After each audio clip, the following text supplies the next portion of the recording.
What up? What up? What's up? Y'all know what time it is. It's Hot Mike Friday.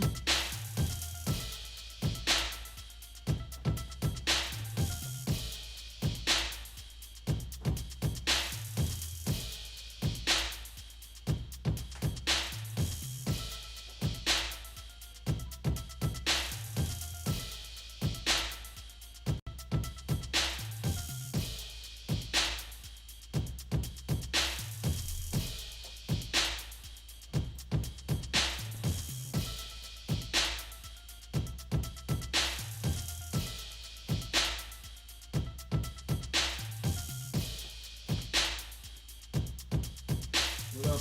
What up? What up? What's up, everybody? What is up? What is up? What is up? Y'all know what time it is. Hot Mike Friday. Sorry for the slight delay. But guess what? I'm here. I am here. Appreciate everybody showing up tonight for this Hot Mike Friday. You know, got people coming in from out of town. Everything's just happening all at one time. Y'all bear with me for 1 second here. Let me get this mic situation correct.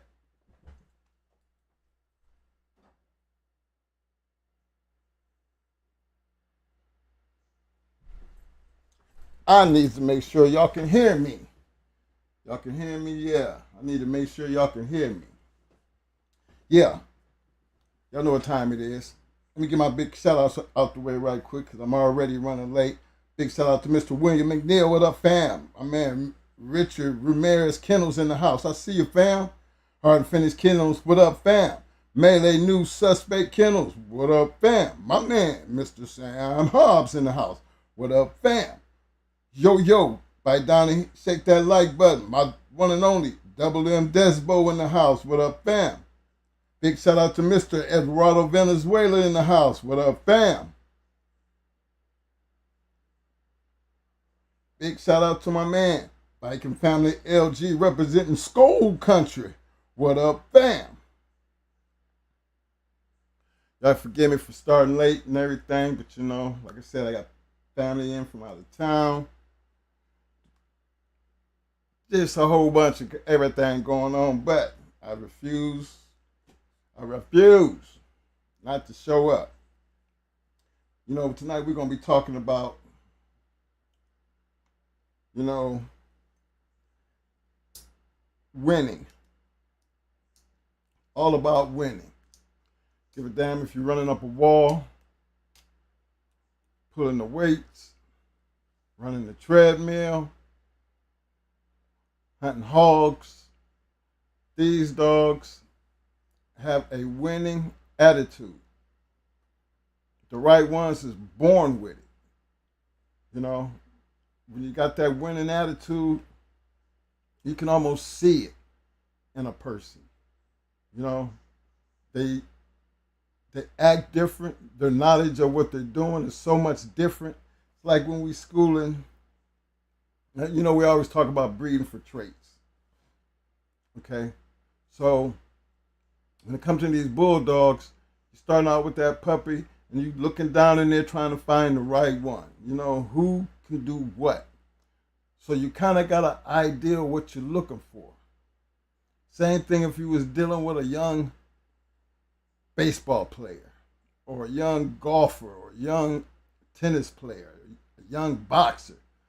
It's something about them that's already in them.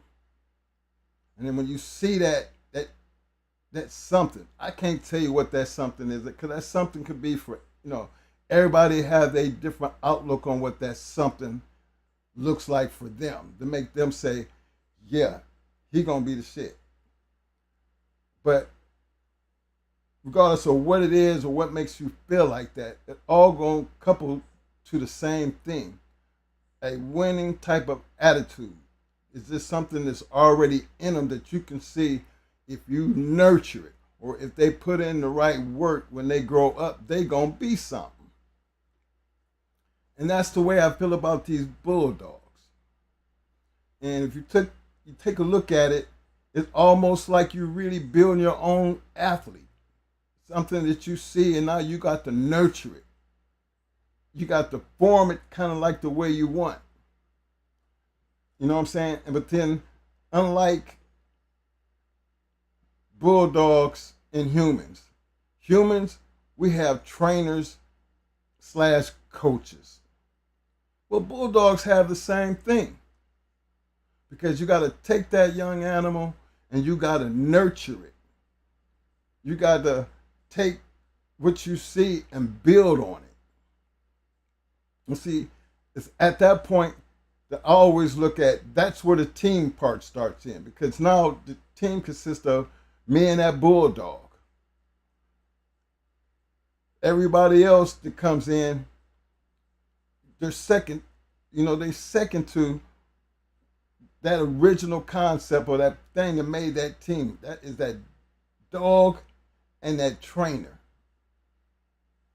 Now, you as might be a person who raises the dog and you nurtures the dog.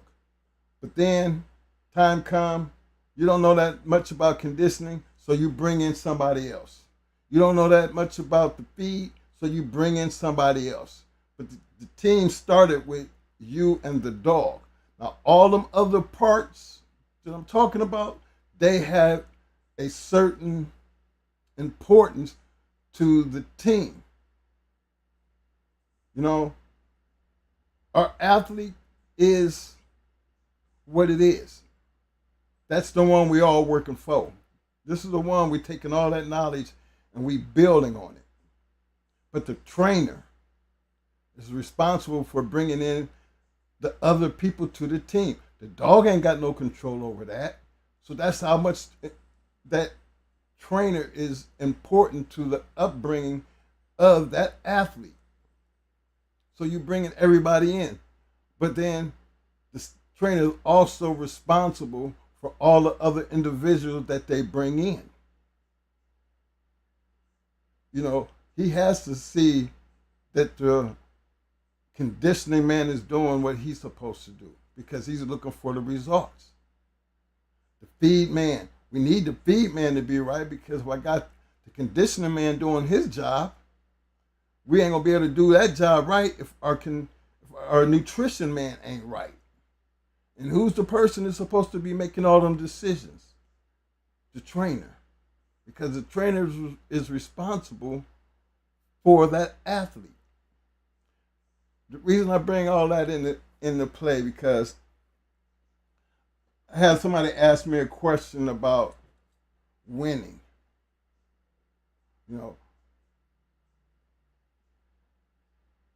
It kind of shook me because you would think that everybody would have that same concept of what it takes to win, especially if it's something that you put your mind to. In my early ages of wrestling, I was wrestling, but I didn't really get the concept of the winning part because I was always really get my ass whooped because I didn't really know shit. The coach really wasn't shit, basically. That's what I'm going to blame it on. Because I went from total shit to getting a coach. And I told you, my coach was Andy Daniels out of Ohio State, national champ. And things changed within 1 year compared to what I had been doing prior to that 3 years. So, because of his training method and what he was expecting out of me and the things that he put me through, and to get that win and the confidence to win stuck with me. See, if you don't know what it actually feels like to get there, you can run a race, but you don't know, you don't have it in you to dig down and kick in that second gear.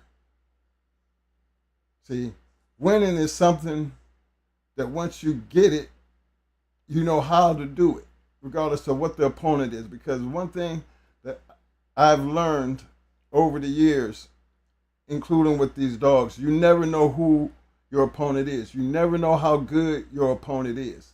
So at all times, you have to be at your best. And that's how I kind of look at these dogs.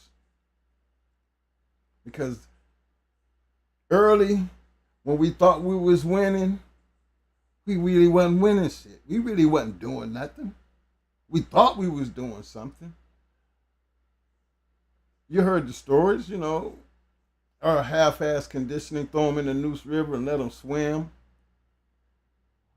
You know, have them outside the car and have them running. Feed never changed. Was giving them the regular old dog food. Feed just never changed. Didn't give a damn about the weight. I mean, all the things that we was doing wrong in the beginning. But in the beginning, we got on that high strain, and because we was winning, that when we stepped up our game into, competition, the loss came in. And it was due to the loss is when we realized how much we really didn't know. And that is what changed our way of thinking. Because what we thought we knew, we took it into a place that we didn't have no business being in, and we got our asses kicked. You see, that's how these dogs are. That's how that shit go. Now you hear me speak of team. Well, we already know this dog game is really an individual sport. It's like golf, boxing, wrestling. The individual, he don't have to depend on nobody but what himself. And it's crazy to put a dog in a situation without knowing that we really didn't know what we was doing. But that dog didn't care. We put that dog in a bad disadvantage. Could have been really hurt. Good dog just ruined because our lack of knowledge. So when they asked me about the winning process, that is not a very easy task. It all depends on where you at. Again, remember, we thought we was just, we was doing something in Carolina. But look how quick things changed. I had a couple friends that used to think the same way and jump out there with the Bulldogs and get their head kicked in. And realize, they really wasn't ready. Twin, I need you to help me out here. And it's not really a hard situation to understand because we have so much information out here. People who have done these things before. We got the great basketball players, the Kobe's, the LeBrons, the Jordans, the Jabars. We got the great boxers, Ali. To me, Lennox Lewis was a damn good boxer. Larry Holmes was a good boxer. Then you had another one in the big George Foreman. Because you notice I'm naming all the different styles that you had to be able to really compete against. I had a lot of great wrestlers. I remember George Bolus went on the Iowa and wound up becoming a national champion. I had a friend that started wrestling with me in junior high school. He went on to be a four-time NCAA champion, undefeated his whole entire career. And I always sit back and think about, okay, when I first started in the wrestling thing, the coaches I had, but then I look back at Winger's wrestling career, and we almost started in the same way. But then I looked at all the people that he was wrestling with as he progressed on where he was from. Because we all used to wrestle at the YMCA. We continued wrestling, and so did he. But he went to a high school that was actually nationally known for high schools in wrestling. So his growth was a lot more critiqued than ours was, because the guy who took him on after we left the YMCA kind of like mentored him all the way through the AAU tournaments, the regionals, and the nationals. So he had all that going for him. Remember, I ain't never see a tournament until my senior year. So there was a difference in the directions we went, even though we started in the same place, but we grew different. And that's how these dogs are. There is a starting point. There's things that you have to have in that starting point. And to me, knowledge is always the key, because the dog can't read. The dog is going to do whatever you want him to do. And if you're bad enough, and as you get older and more knowledgeable, not only is he going to give you his all, he's going to be able to do the things that you trained him to do. Like we used to be, we could tell our dogs where to hit. You know, if you can't get into the stifle, then I need you up in the chest. I need you to get up under him. I need you to do damage in the chest, and I'll keep him there. You know, if you got one that want to ride ahead, I'm going to keep him digging. And if you're having problems getting back there, I'll point at a leg.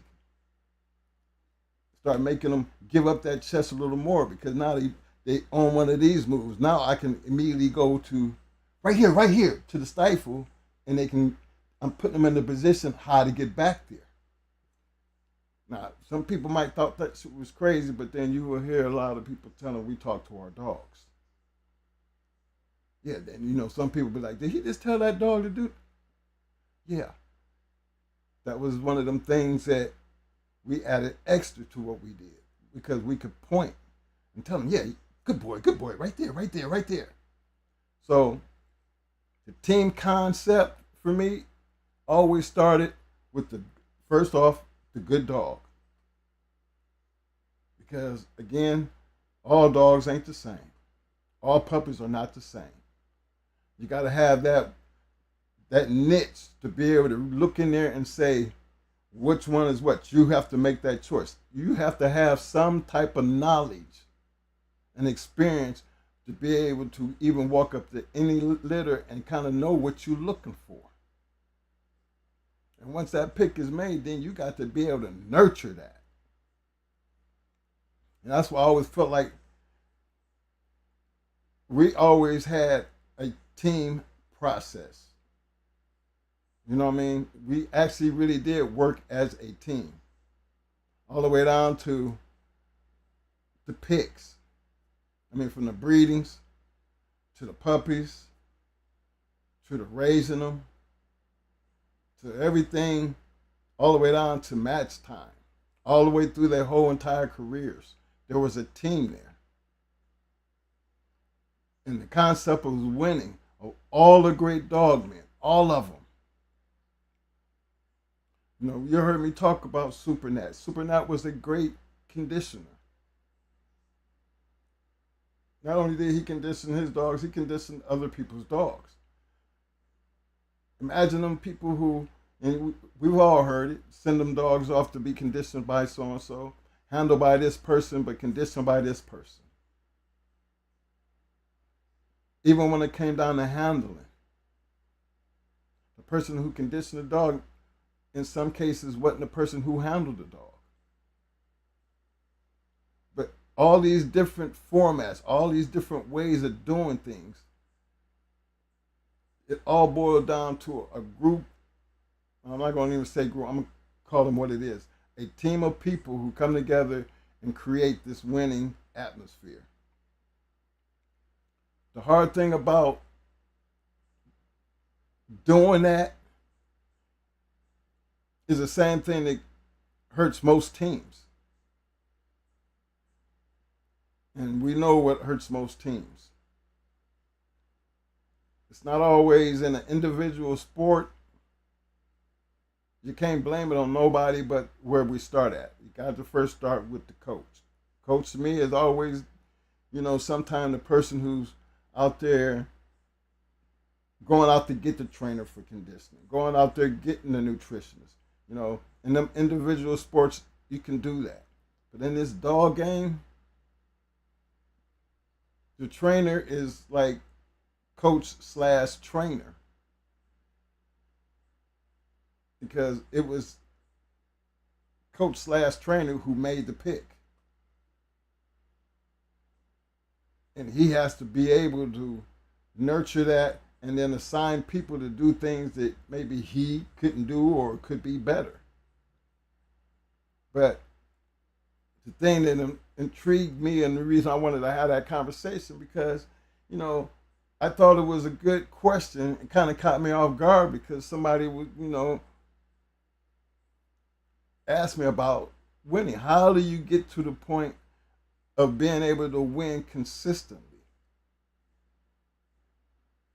And I thought that would be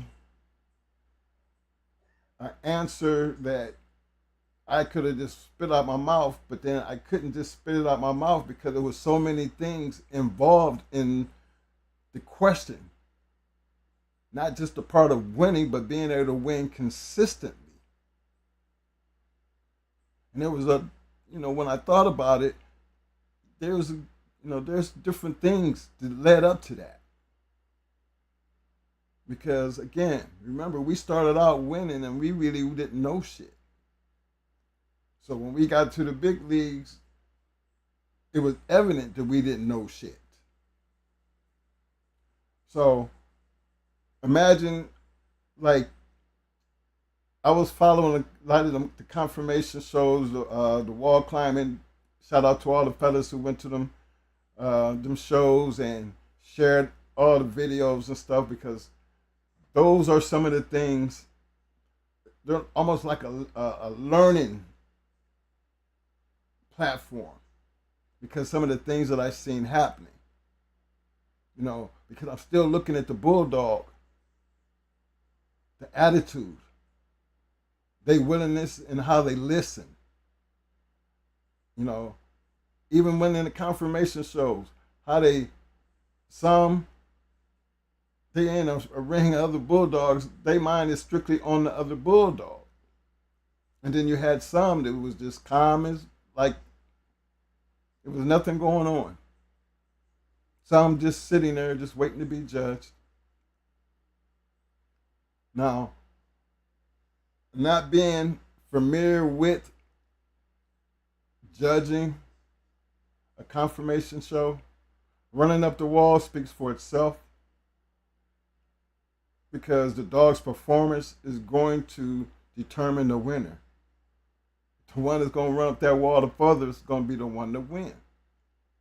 The one that jump on that treadmill and blast out that mileage in such a within a certain time period, that's on performance. But the confirmation part of it, a little bit different. Because there's so many different avenues and things when it comes down to a judge who has to look at your dog and then judge your dog based off of their experience. I wish it was a list that you could look on that list and say certain things. But then I know what I'm looking at a dog, what I'm looking to see. There's certain things in our conditioning program that I'm expecting to see. And I'm looking at, if I'm doing a confirmation show, I wouldn't, I put it like this, our keep for a confirmation show would be totally different back, than what we did when we were matching dogs. It would be totally two different conditioning programs because we're going to get two different results based on the conditioning.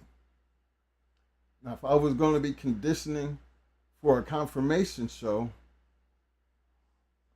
I would do more like more weight, to bring the bulkiness, and not as much running because I want the bulkiness there, but I also want him to be loose. You know, when you get bulkiness, you know, things is like this. But if you get that run on it, the muscles actually they stretch out, and you get more. To me, you get more definition throughout the body. You know, every time they, you know, even from the chest to the rib cage, to stifle, to tuck, all the way down to they legs. You know, you're going to see not just a dog that's muscled up, but a dog that is conditioned because of the muscle structure. The muscle's not going to be fat.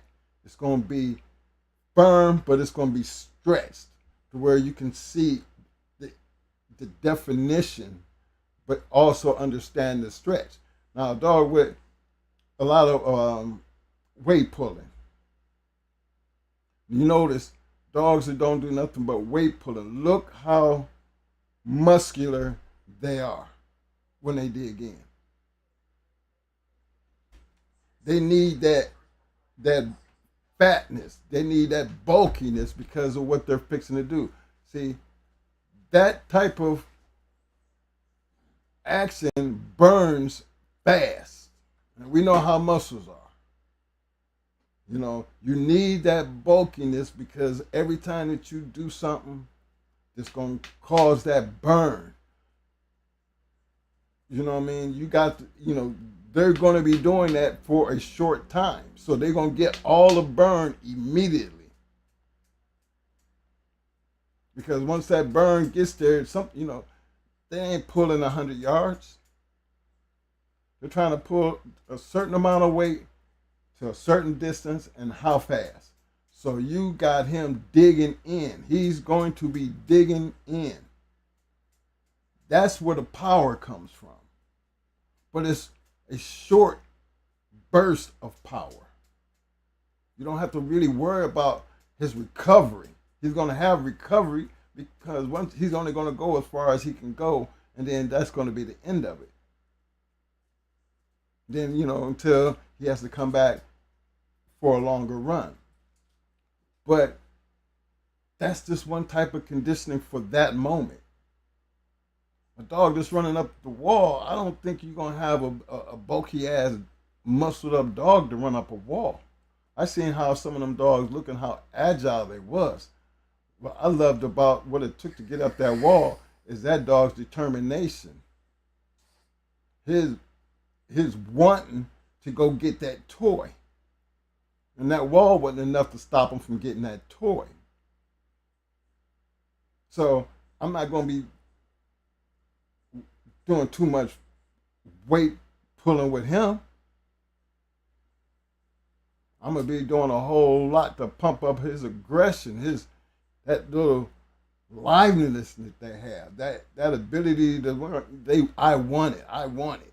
You know, that's like you ever had one in the corner or him wanting to just see the box, automatically know it's fit to be showtime. I know there's something over there. Can't wait. Those are all the things that you're trying to improve and get to that winning process. So when do you know you got it right? To me, the only time you ever know you got it right is you got to get that first win out the way. Things about confirmation shows, everybody has a different way of judging a dog. But it's up to you to find that middle way. You can't get away from what you did to win the first time. But you can't be too comfortable to think that that's going to happen again. That's why I would say you always improve on the athlete that you're working on. Because the improvement is always going to come from based on, first of all, what the trainer does and everything else that goes into that, down to the food, down to the conditioning, down to the trainer orchestrating what needs to be done to make this athlete who they need to be. And then another thing about the winning part of it is how you win.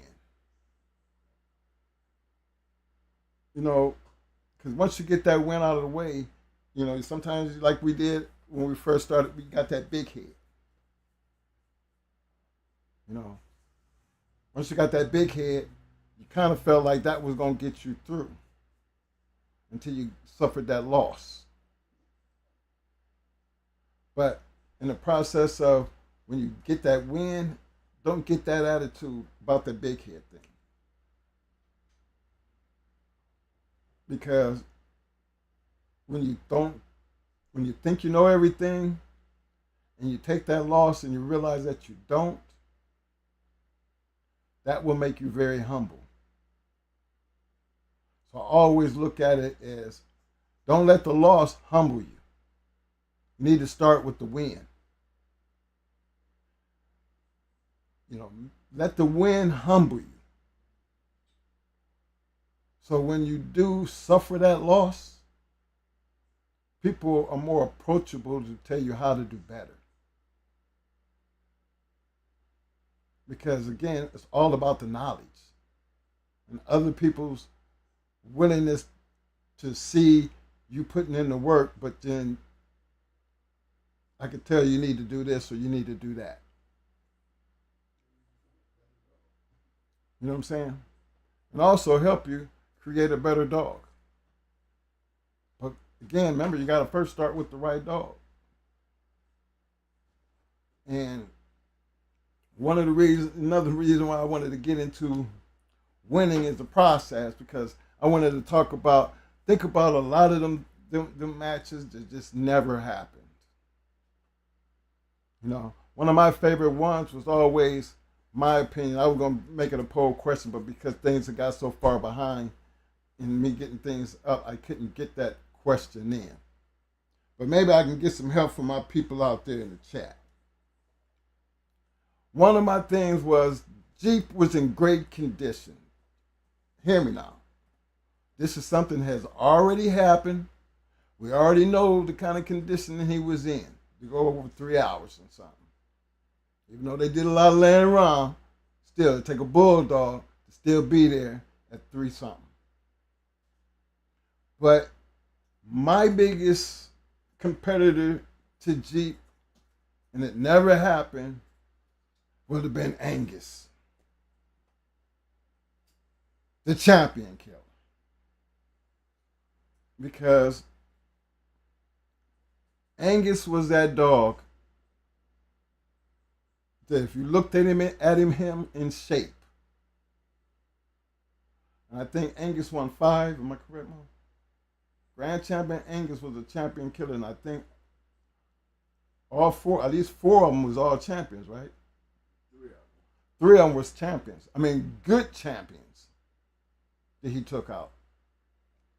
And I always thought that would be the matchup. So why do I say that? Well, I go back to the conditioning part. I go back to who actually had the dog. I go back to the performance. You know, and that's how I make up my summation, because as far as I'm concerned, I think Angus would have took Jeep out and it wouldn't have took 3 hours to do it. But that's my opinion. But while I got everybody's, you know, well, you know, Mo felt like Homer would have beat Jeep too if he had been in shape, if he hadn't been sick. But even still, I think I take my hat off to Homer, because even being the dog that he was still there 3 hours plus. History shows us that. But let's take knowing what Jeep could do and knowing what Grand Champion Angus could do. Hypothetically, just based on what history has shown us, I'm just going to be looking out here in the chat. What y'all think between Angus and Jeep? Me myself, I went with Angus based on who he fought, how he won, and the way he won compared to Jeep and his. I think Jeep was a 4-time winner. So let me see. Tony Montana, he said, did Angus go over 2 hours? He didn't have to, Tony. Put out there like that. He didn't have to. I mean, I did say champion killer. That should tell you right there. I didn't say champion beater. I said champion killer. He didn't have to go. He didn't have to go over 2. Just check his competition. My man James Jones said Angus would have finished. He said Angus would have finished. I think it would have been both. That both probably would have jumped out of Jeep. I didn't understand that one. I'm thinking you're saying Angus would have finished that wall jumping out of Jeep. Let me see.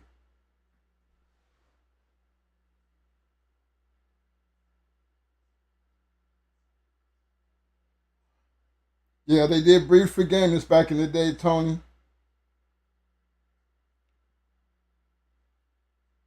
Let me see.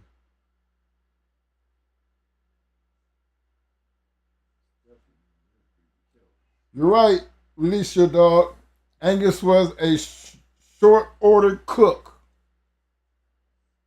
Stone killer.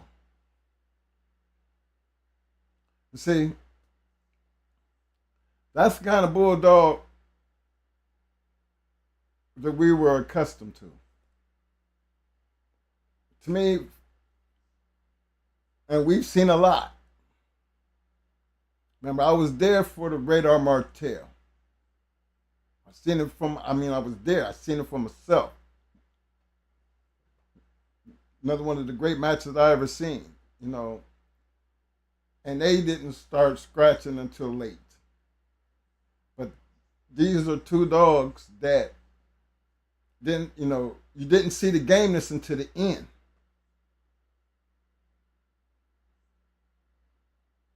Because prior to that, you seen 2 stone killers. When I say they did go over 3 hours, did okay. Most said about 2 hours or something, but it was a. I'll tell you, it was an all-out war. I mean, all-out war. Wasn't no laying around on there. I mean, there wasn't no stop, take a break. It was just, and then they weren't really big dogs, but for little dogs, boy, they put on a show. And you really didn't know, to the very end, and then even then, when Radar beat Martel, but Martel made a scratch prior to the scratch that he couldn't make. Radar had the right name. All you had to do was put him back in the corner, and he was coming. Period. Martel had that same attitude. He kept coming. But then Radar didn't have that slow. I mean, maybe this is what I mean about conditioning.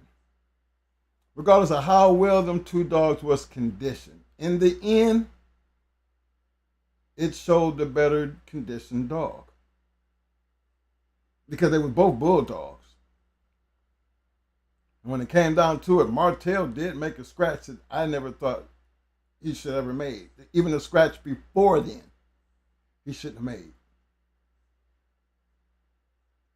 You know what I mean? Because he fell down. But on the scratch that he didn't make, I mean, he came and did like he was falling down, he rolling down a hill. That's what it looked like. Trying to take off so fast, he started rolling down like he was rolling down a hill. And even then, he was still trying to get there on his side. That was a That's what I call game, first of all. Why we trying to determine what a game bulldog looked like. Because that was a game scratch. But Radar put him in that corner. I mean, he damn near knocked Martell and the handler out the corner. Boom! And then afterwards, I think they both died. That was the sad part about it. If I'm not correct, I think they both died. But it was great to see. But when I look at the Angus situation in the Jeep, you know, I know what a killer looked like. You know, and Angus was one of them type killers. Champion Jigger, he was. I mean, how you gonna test a dog's gameness like Jigger, or a dog's gameness like Ace? Remember, we tested Tommy Boy's gameness. Remember, she was another one going for her grand championship, 4-time winner, and she had never been over 30 minutes. 22 minutes. And she got her gameness tested in 30-something minutes. So, gameness is, to me, is overrated. Because if you're on a killer, I don't give a damn how game you is, you gonna go down if you got the right killer on your ass. I seen Pepper and the Queen. You know, I seen Pepper destroy a game ass dog. Game. Took her a minute. I mean, it wasn't like we was in and out of there. I mean, she was in a damn good one. She was going against the Abrahams. So you know they bought a bulldog. But when you dealing with a killer,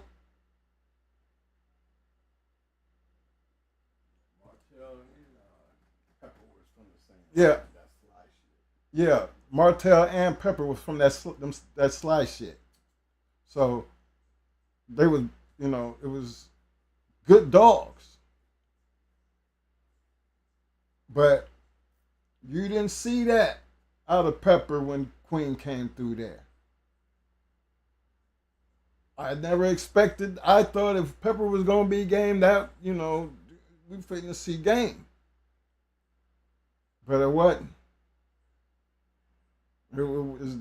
How you gonna stop that? As good as Pepper was,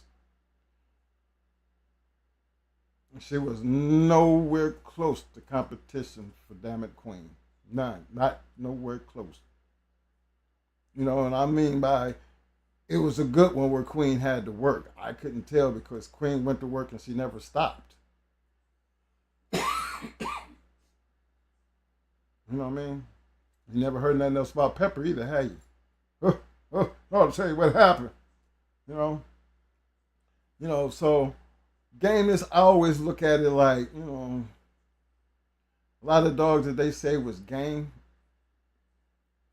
you know, they get in there with a killer and then you might see something different. Because to me, game don't work against a killer. So I'm always looking at bringing the killer because I don't care how game the shit is, I'm bringing a killer. That's just our way of thinking. That's just the type of dogs we was using. But like history shows, Sandman and Buck, let's talk about that one. But think about it. Buck was a 6-time winner. Both from grand champions. Great fight. Would you say there was two killers or just two game dogs? Let's talk about that.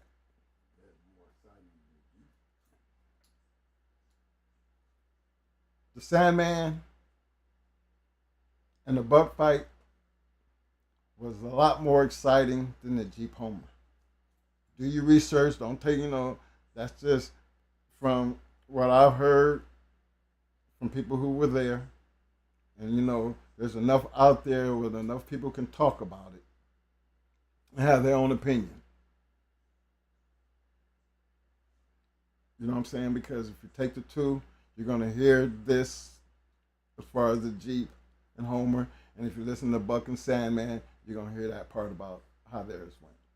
So it still boils down to the game part of it. Sandman was a game ass dog. Okay, how you look at it.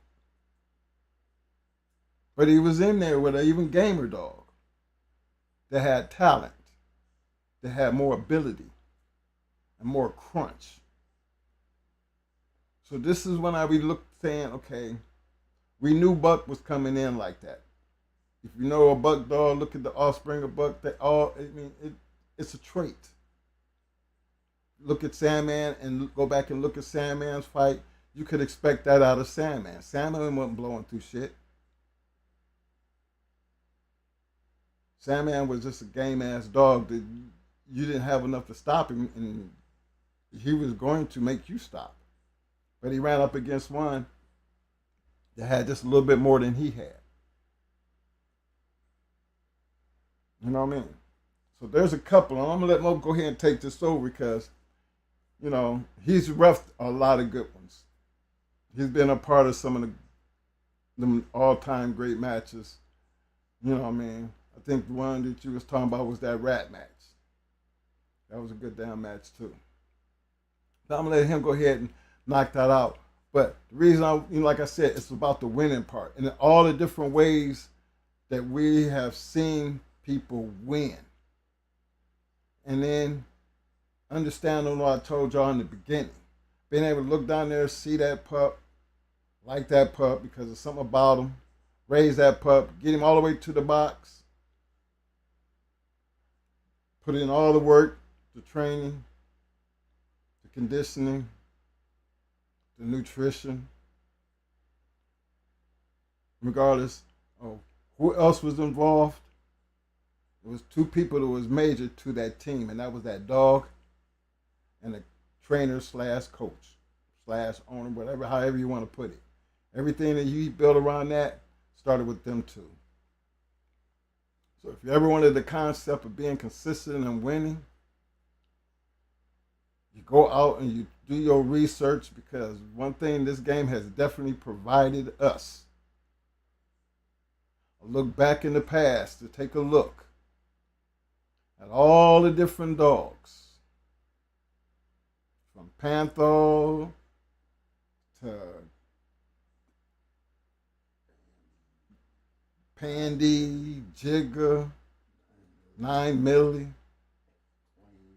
Queen. I mean, even down to Mayday. I think Mayday was a game dog. He was a killer, but he was also a game dog. Why do I say game? Because I know he took two crucial blows that would have stopped the average dog. And that was that chest shot and that leg, that broken leg. So but all it did was pissed him off. So, that was the difference, as far as when I talk about his gameness and what it led to as far as all it did was piss him off. Because once you pissed him off, you were done. And when you start looking at all these different ways these things happened, and it ain't, remember, when you talk about history is it's going to give you that end factor. Now, everything in between the fact of the end, how it ended, you're going to hear a whole lot of different stories how we got to that point, or all the different scenarios and other people's opinion. But one thing you can't change is the fact, and that's the ending, how it ended up. And the thing about it, these dogs had careers that you could almost go back and look at their styles and read about how they were and see if that held true to their bloodline. Did that trace carry on? We all do these things. And the thing is, most of the time when we doing these things based off of winners. You know? So when you're looking at a winner and you're trying to do something, you're trying to find a consistent winner. And then if I'm trying to deal with a camp, I'm trying to deal with a consistent camp with winners. See, winners is a big important part of this game right here. And I think that winning attitude carries way beyond the box. It will carry into all the confirmation shows. Whether it be through the weight pulling, climbing up the wall, the damn treadmill races, even down to the confirmation. There's going to be that one thing that's going to make that animal stand out over everybody else. Confirmation is basically more on looks. But then when it comes down to performance, performance speaks for itself. Regardless of how they doing it and performing it, the one that's going to be better going to be the one that runs the furthest up that wall. The one that went on that treadmill race is going to be the one who covered the most distance in a shortened period of time. And the one who doing that weight pulling, that one who going to snatch that weight and get across that line faster than what everybody else do. Performance is always going to be the key to the measurements and the respectability of these dogs. And when you win and you know how to win, you're going to have more than one. You're going to be consistent with it. And that's what we're going to talk about today. So, you, Mo.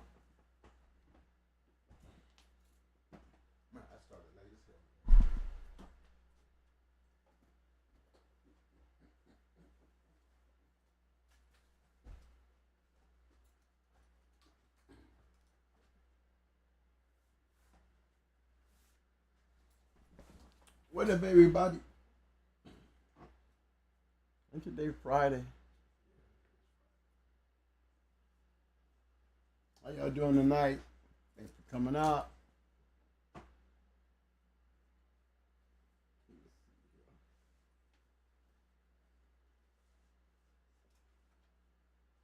Let's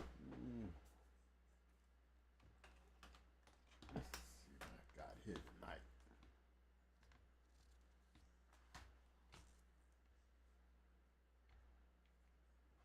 Hold on, guys. Let me get set up here right quick.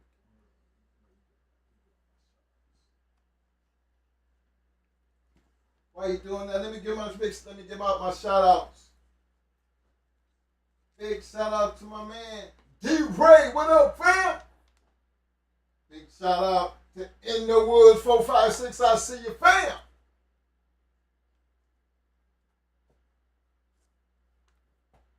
Big shout out for FO4K 1927 in the hills.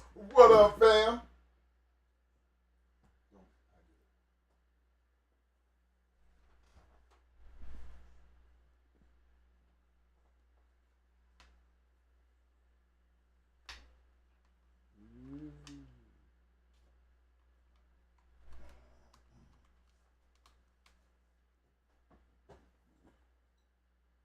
I want to give a big shout out to my man High Key Lee in the house. What up, fam?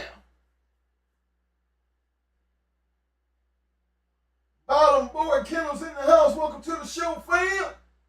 Welcome to the Shark Tank, fam.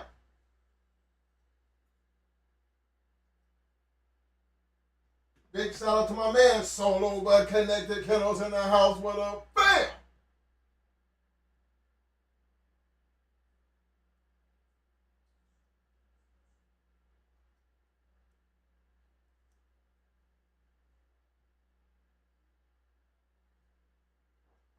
I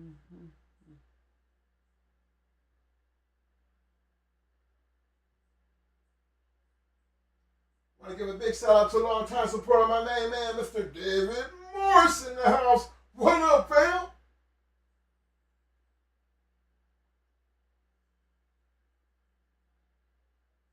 Big shout out to Release Your Dog in the house. What up, fam? Yo, my man, B&B Buckshot in the house. What up, fam?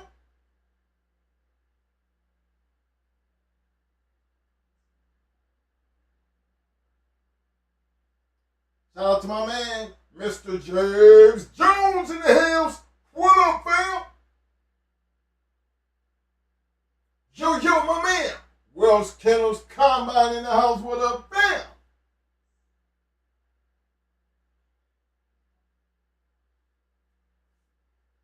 Big shout out to my main man, Heart and Finish Kennels in the house. What up, fam?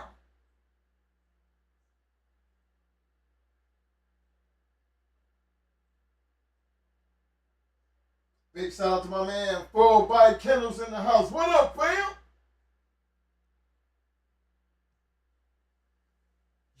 Yo, my man, the Dog Father in the house. What up, fam?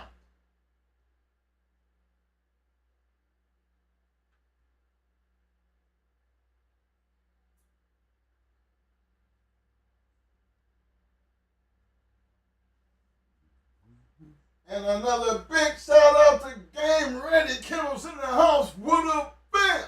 Appreciate everybody for showing up tonight. Appreciate that. Don't forget to hit that like button. Don't forget to hit that like button. And really, don't forget to subscribe if you haven't already done so. Big shout out to all my people out there on the back streets. Y'all know what time it is. Roll them up. Y'all know what it is. Roll them up. Get that brewski together. Sit back and relax and enjoy the show. Thank you.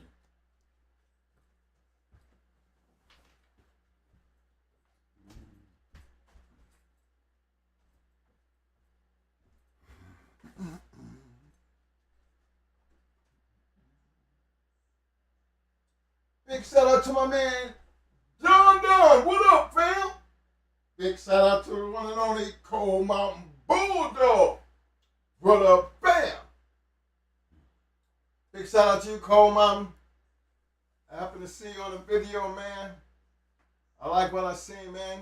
Keep up the good work, fam. Really appreciate what you did, man. You got out there, first time after a while, and you did it anyway, and you look good doing it, baby. That's what I be talking about. You look good doing it. You ain't scared, that's for damn sure. Keep doing what you're doing, fam. Much respect.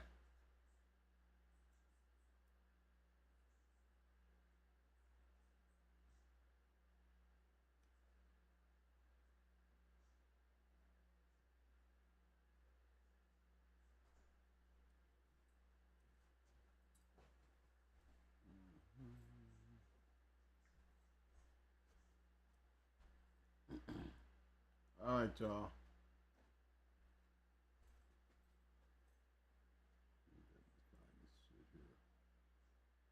Okay.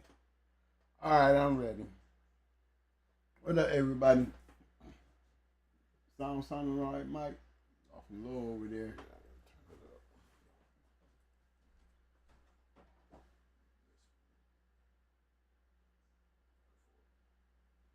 Mic check one. Mic check one. Mic check one. Still over there halfway. Look over there. Mic check one. Mic check one. I mean, what am I gonna do when I look over here? Because you know exactly. Mic check one. I don't have no idea. Mic check one.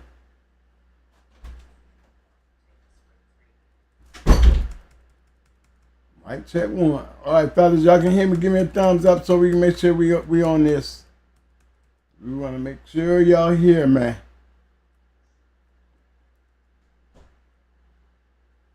Let's see, looking for.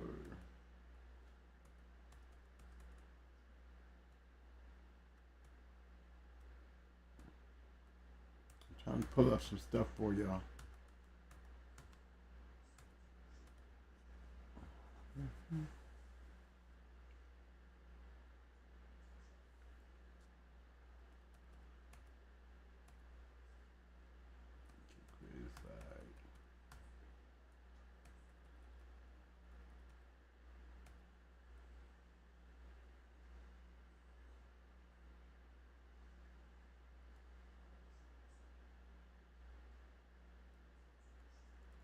All right, guys. I guess we're gonna be talking about the art of winning, significance of winning. Winning has everything to do with, in this game of ours, has everything to do with how to get there. You know, everybody gonna suffer win. I mean, we talk about Supernat wondering if he ever lost, or at least finding the people we know he lost. But the point of it is, to be consistent. Steps in them. If you look at them steps in them, them guys had great dogs, but they had killers. They weren't like the yellow dogs or the yellow John dogs who was just game. Some of them dogs was just, before the game shit like Yellow John and Yellow and them hit the scene, and even with through their offsprings, during that time, everybody thought they had the answer, and the Boyle's dogs kind of made it a legit thing too, because you try to bring game dogs in, you always want to bring game dogs in. It ain't always about the killer, because the killer, he can kill for so long, and what if he run out? That game dog, you ain't got enough to kill this game dog. You got a problem, because game dog, you ain't stopping him. Sooner or later, when you go to take your break, he gonna take over. He gonna take advantage of the break, and he gonna make you pay for what you did to him. And that's the kind of things that I used to see when you had a rough dog on a good game dog. That rough dog, he has to be able to get in there and break that game dog down. The game dog, he ain't gonna be doing no laying around. You got to continuously punch on his ass. Continuously. You had to continuously punch him down. Because it's not always about the games. You gotta have, to me, you gotta have more than just gameness. You gotta be able to fight. Gameness might be your greatest attribute, because you fight good enough to be game. You can win a lot of matches, because a lot of dogs don't have the ability to take you out. Very seldom you're gonna be running across dogs like, Jigga.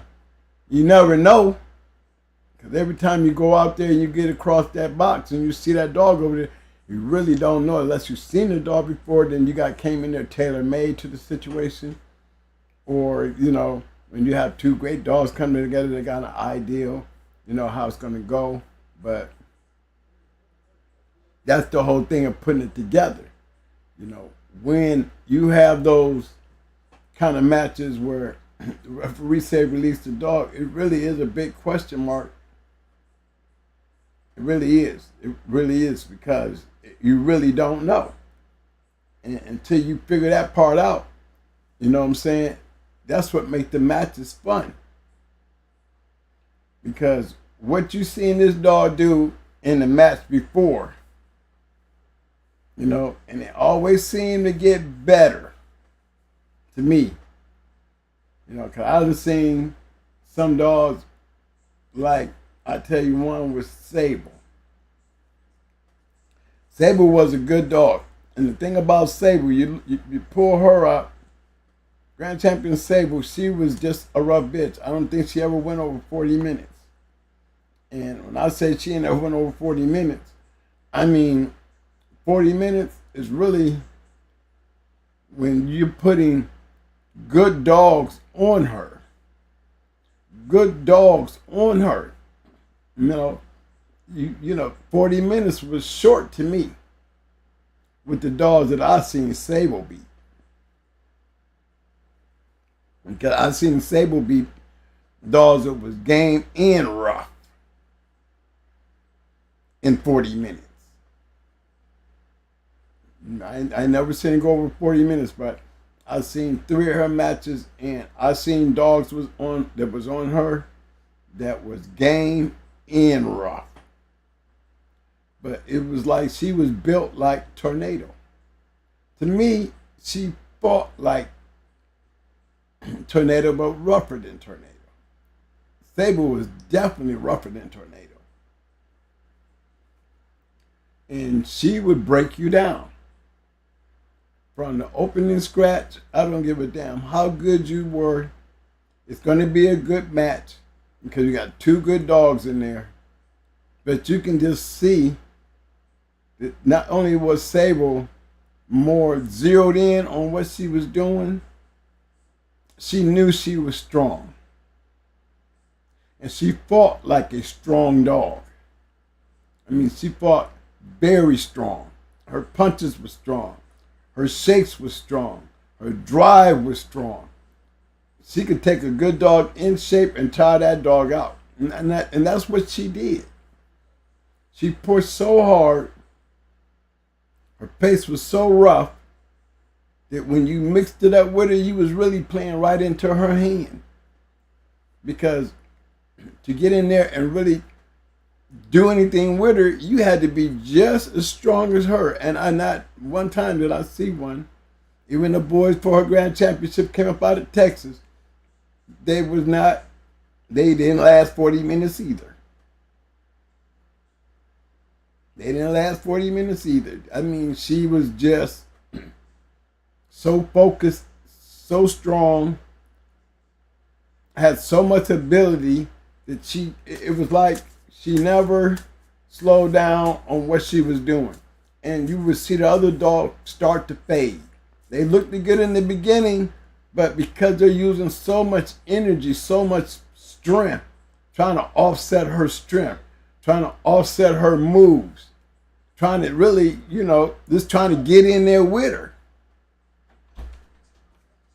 And it was pretty hard on them because she would wear them down. She'd wear them down.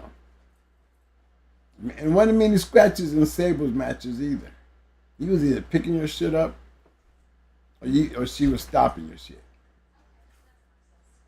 Because she didn't take long to put you down. And like I said, she was so strong. I mean, when I say she was so strong, she was a very strong dog.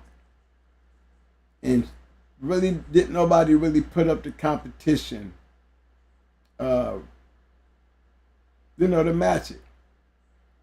Pandy was another one you couldn't put up with the competition. Queen was one. Queen would a couple times, but when you got Queen out there able to win 8, that means there was 8 people out there that really thought they could beat her. So she was able to get out there after even destroying Pepper. She was still able to get out there and win more matches. Some took longer than the other, but one thing about it, you want to call her a Bulls dog? Queen of Heart was game too, y'all. She was game. And she didn't care how long it took. She was going to destroy you. That's just how that went. She destroyed everything you put her on.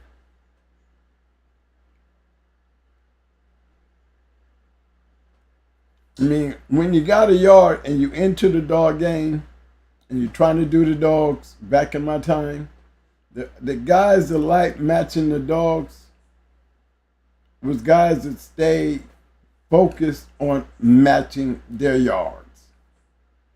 And sometimes they grab dogs from other yards. You get that little circle together and, everybody's on board. Sometimes you get a chance to get in the dogs that, just to keep the flow going.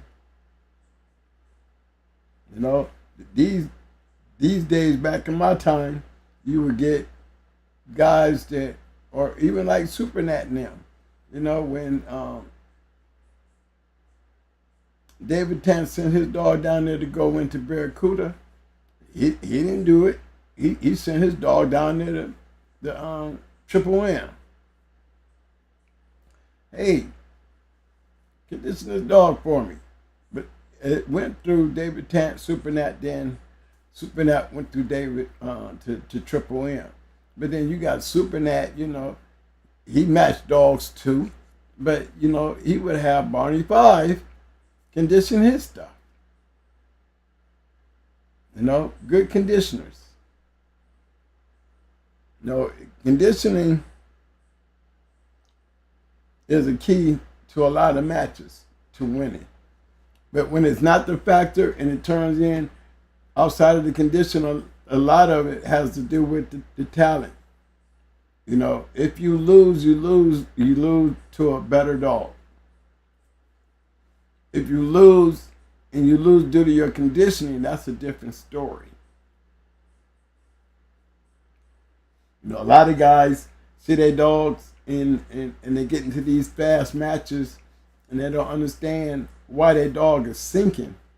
Well, I'm pretty sure you'll see when you are in there with a stone killer or a dog that's overactive and they're very busy, always poking shots, always looking for that right hold, you're gonna exert a lot of energy. And that energy don't last forever.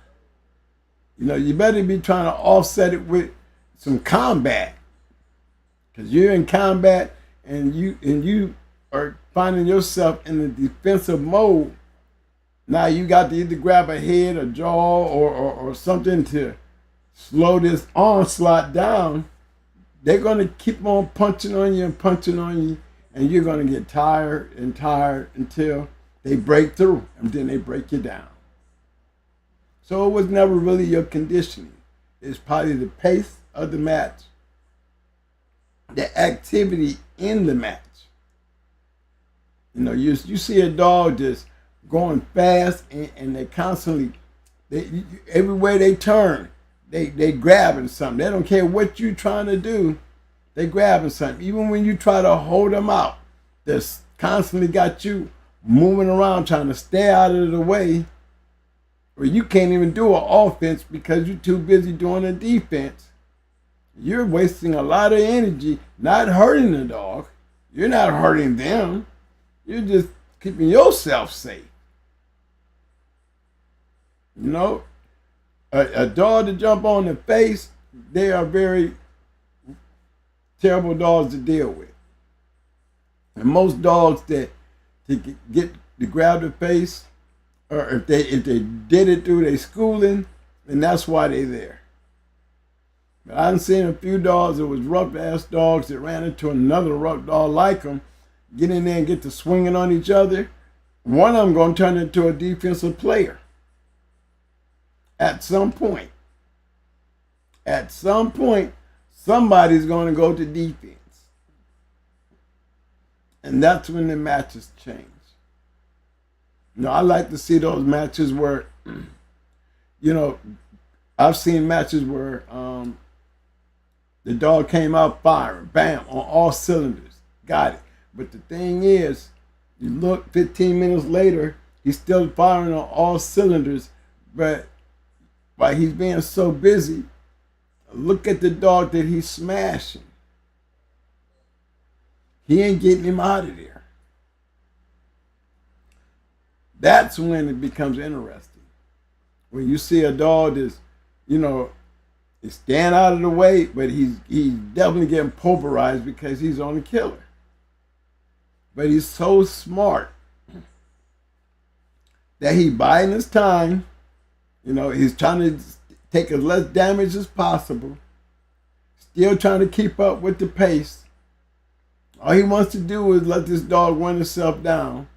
They know how to grab a leg. Okay, you grab my leg. I'm going to reach over here and grab your leg. I'm going to try to slow this thing down. But as soon as that killer take a break, As soon as that killer take a break, that dog comes back. That's when you hear the crowd change. Oh shit! Oh shit! I mean, they'd be good matches. That's the truth.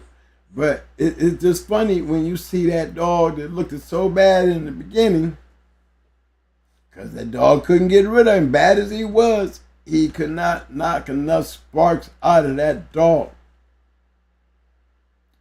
See, you can't even really just say it's just the conditioning. That dog had to have something in him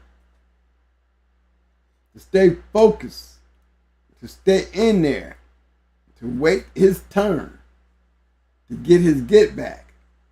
Those are the kind of matches that I like. I hate to see two great dogs on each other, and especially when I've seen several matches where I've seen two grand champions first time outers, knowing that they'll never put them on each other.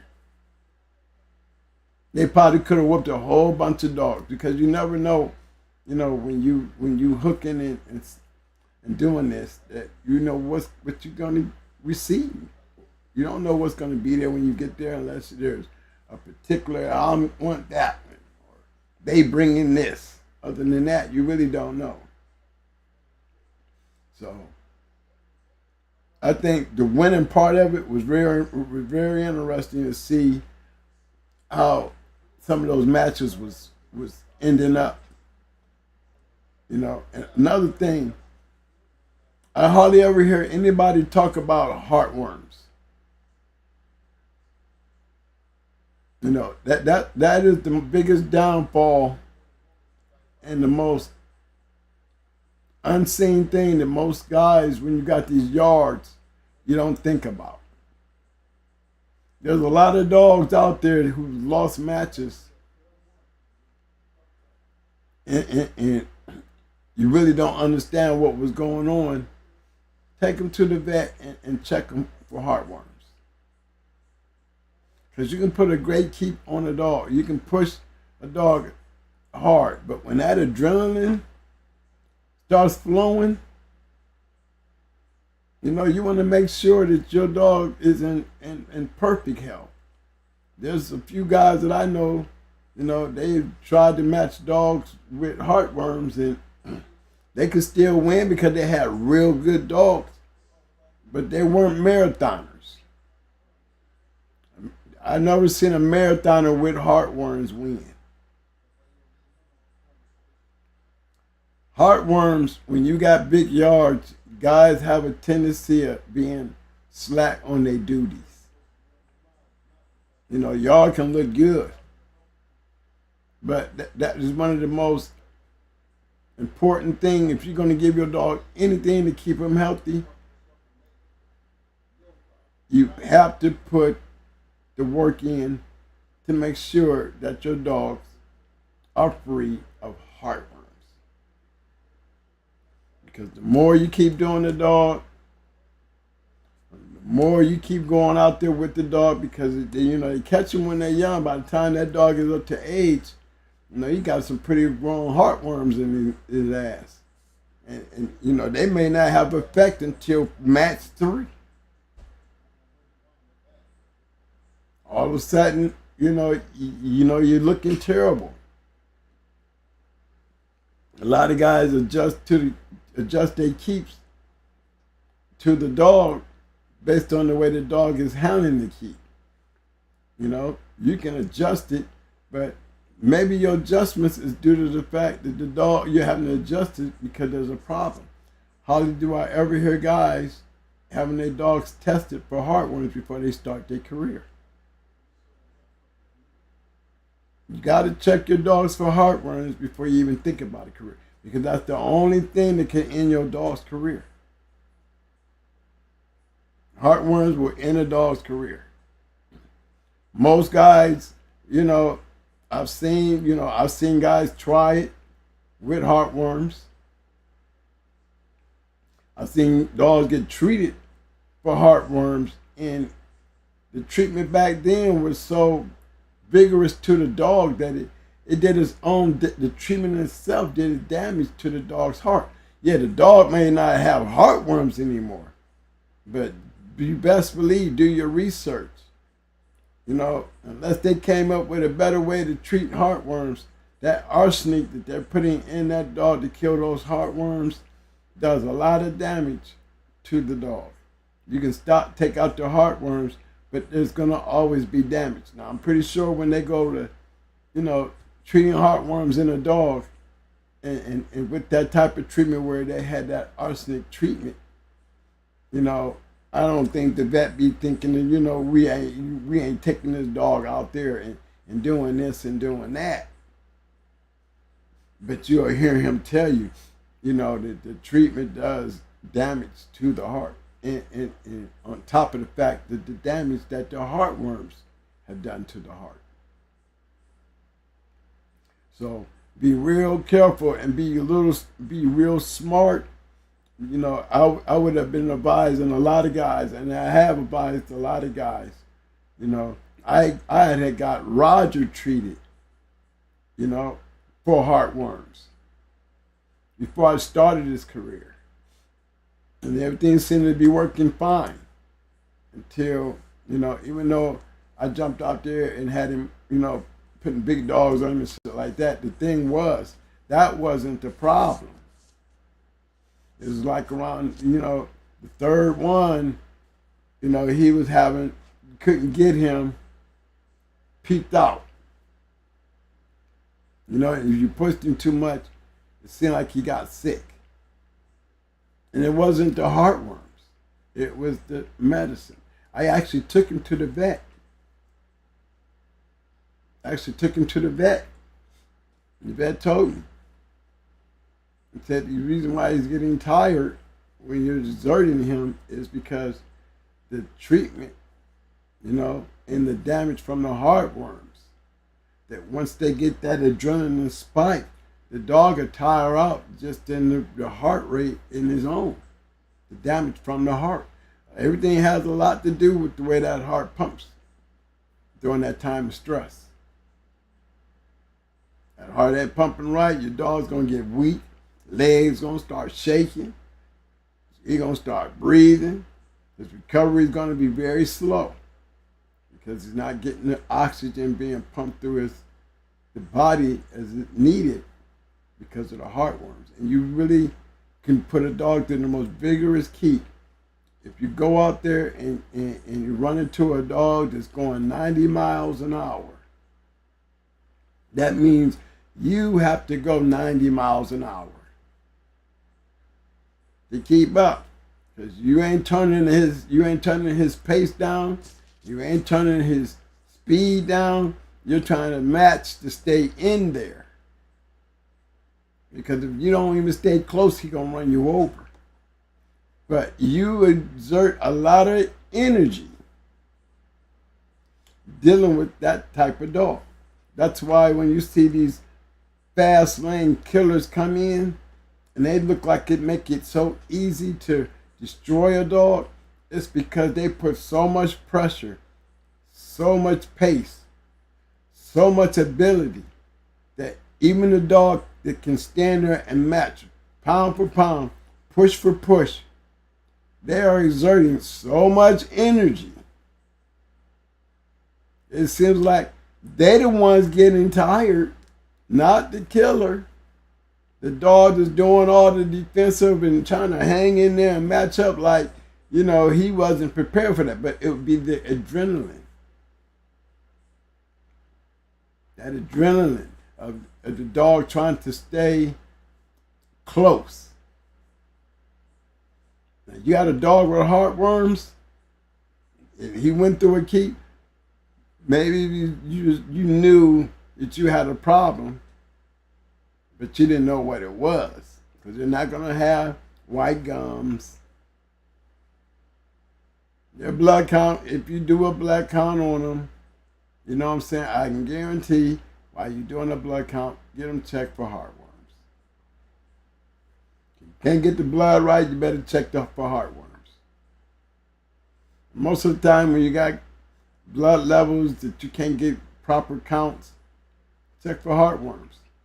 I never seen a vet come back out the door and say I got a bad palate count because he got heartworms. No, they just go in and test the blood.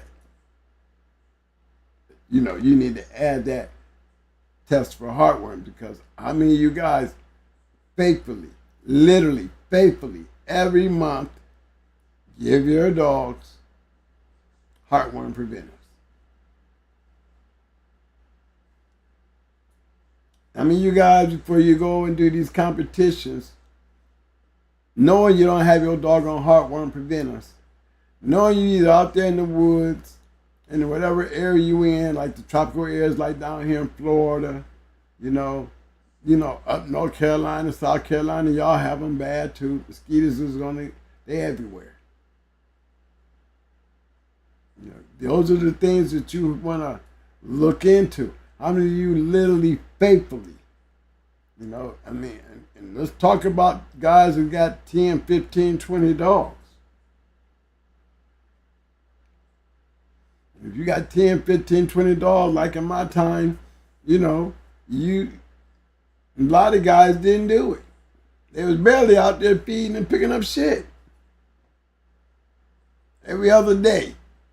I've seen big camps go out and just feed their dogs every other day. So I don't even think they be out there, you know, doing their monthly routine preventive maintenance stuff. Matter of fact, I know guys that used to don't even mess with the yard until they got the right dog, doing the right thing. Then all of a sudden, now this dog gets prepared and wormed out and eating every day. And now he's sitting on another part of the yard where he's getting full attention. Because everybody else out there, you know, they ain't nobody out there with no belts. You know, one-time winners get taken care of very well. Two-time winners get taken care of very well. Champions and grand champions and full-time winners on yards, they get taken care of very well. Very well. It's the mother ones, you know what I'm saying? If they ain't producing and they just dogs on the chain, you know what I'm saying? Back then in them jungles, shoot, they looked like they was always getting ready for a match. Because they would probably eat every other day. Or, you know, maybe every 2 days if they got to travel to go take care of the yard. I had property, so, you know, even then I had to drive the four-wheeler to where the dogs were. You know, needed a four-wheeler to take care of all those dogs. But heartworms is one of the major things that when you go to do anything when it comes to competing and you know that you don't have your dog on a heartworm preventer, before you do anything, go get the bad news. Then make the decision. You know, this dog may not never have a career because the vet comes back and tell you, hey, the dog got heartworms. And then if he's a good vet, he's going to tell you, yeah, we can treat him. You like him that much, you might pay $1,500, $2,000 for him. And then he's going to tell you, you know, when this treatment does a lot of damage to the dog's heart. On top of the fact, the damage that the heartworms did to the heart. So what you may have been thinking about doing, now you got a even bigger decision because now you're going to be taking him out with the thought of, fuck it. You know, I know he had heartworms, or I know he's got heartworms. I'm going to try him. I mean, I think there's a couple great dogs out there that I honestly believe had heartworms, got into real tough matches and died. You know, not because they were in bad shape or not because they were in a rough match. I think if you can survive the heartworms to keep in the match, It's when that shutdown come and the pain set in and all the things is necessary to be able to be there for your dog after such a hard match, and don't be there. They seem weaker. You know, I mean, this is shortly after. If you can keep them alive for 2 days after coming out of a rough match, you're lucky. Most dogs that's got heartworms, when you match them, you better hope like they don't never go over the hour. 9 times out of 10 in a good match, they're not going to make it. It's not because they had a bad keep. They had heartworms. And I can guarantee you guys, there's a lot of you guys out there that's raising these dogs that's not using it, that either make properly or you're not using it at all. And how many of you guys out there are competing with your dogs and not getting them checked just to see before you even begin anything, getting them checked for heartworms?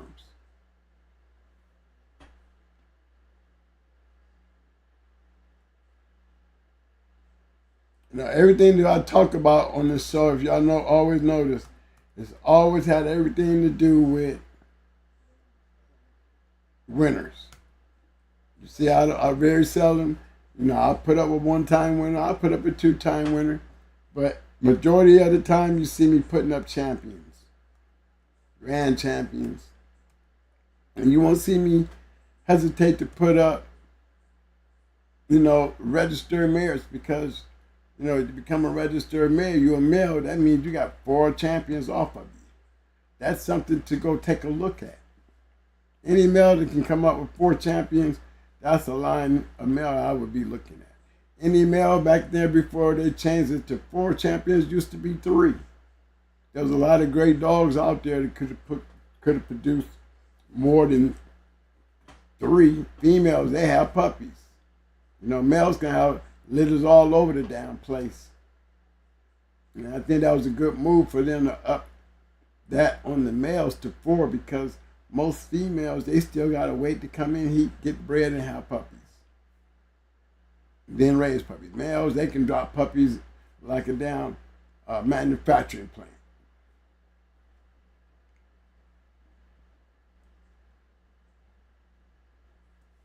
But to me, those are the relevant ones to talk about. Dogs like them are definitely the ones that's worthy of talking about. Let me see, y'all.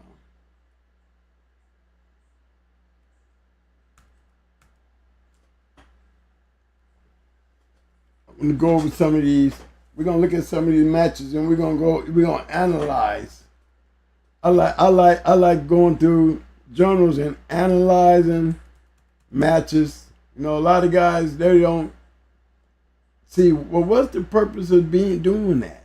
What the purpose of me analyzing matches is you see enough of them and you didn't been in them enough, they become learning tools.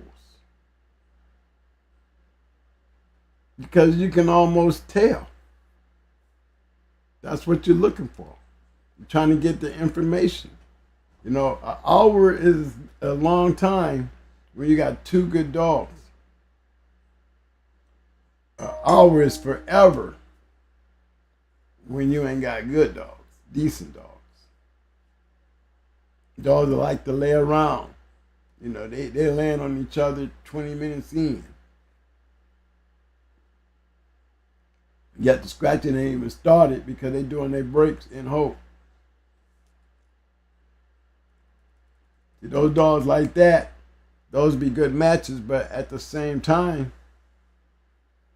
you're gonna see that there's not much of a career coming after that, even unless he take it on the chin, you know what I'm saying, and get lucky and be able to be lucky.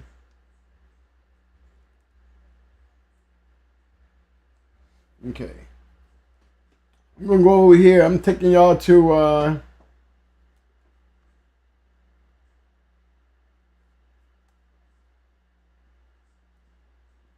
This is May, June of 2005 journal.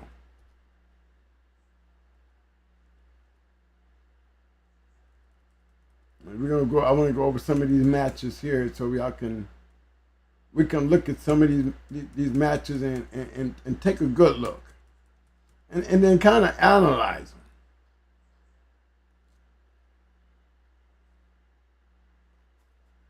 Let's start with these here. Okay, the one that I wanted to start off with, it was like this one here, World War II, Kennels, Miss Carver, and Our Dynasty, Kennels, Destiny, female at 34. Yeah. Hey, who's that tapping on the window? Hey.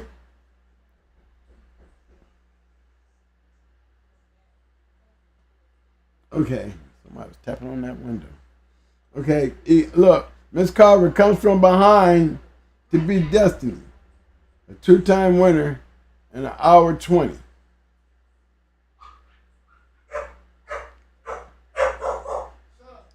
Remember, she came from behind.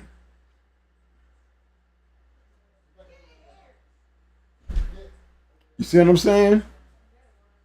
That's one of them dogs. And like I said, an hour is long. It's a long, but an hour and 20 coming from behind.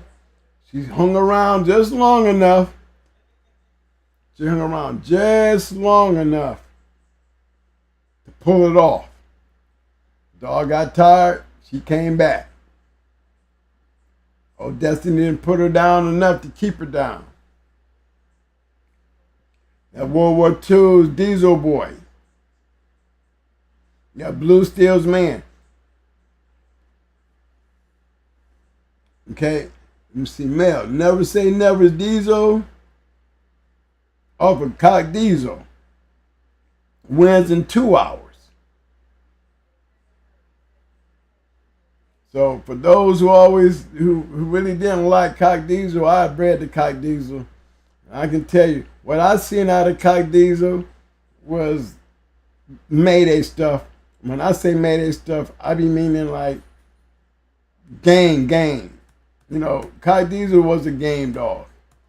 And that's what I got when I bred the Cock Diesel. I had a lot of game dogs. It came off of Cock Diesel. Redman was more the one that I can really speak on and speak about, because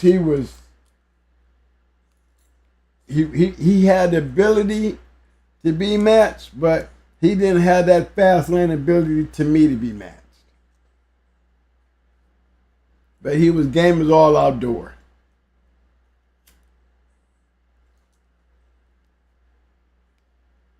Okay, hold on. Let me see. That one right there, that was just a interesting one because I knew never, I wasn't into them with Mama. Never say never. Let me see. There's some pretty good matches in here. I was trying to find, let me see. Triangle Game, Kennels was another one. G Money's Jefferson. Old Jefferson got picked up in 45. Triangle Game, there was a pretty good kennel.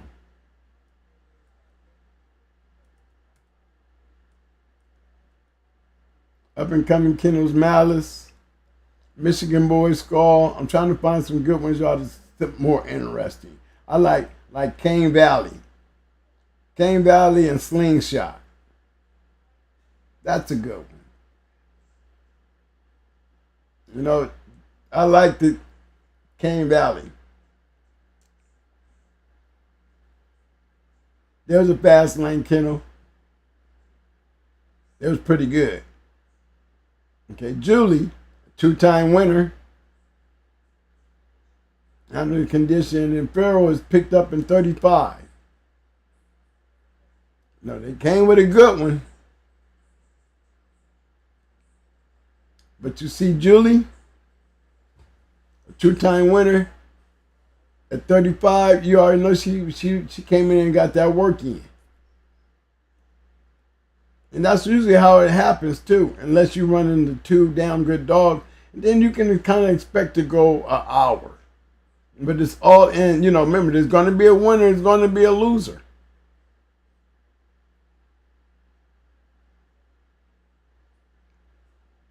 Okay? Let me see if let me see, steady. Anybody see anybody they know? I don't got the chats up. But I'm going through here slow. You might know some of these dudes. There was a couple of them in here.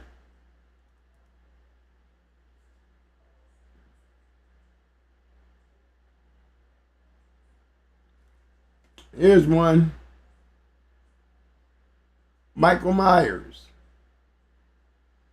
And it's Mid-Michigan.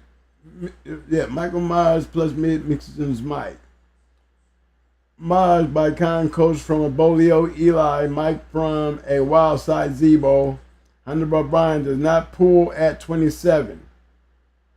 Michael Myers beat him in 27 minutes.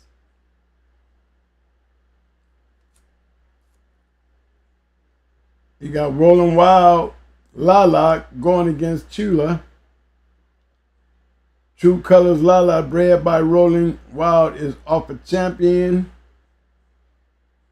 What's that? I mean, the spelling is terrible here.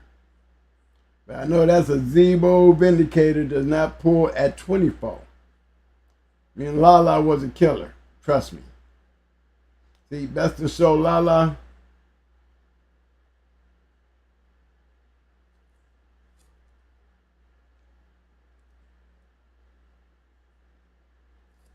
I go with Dana.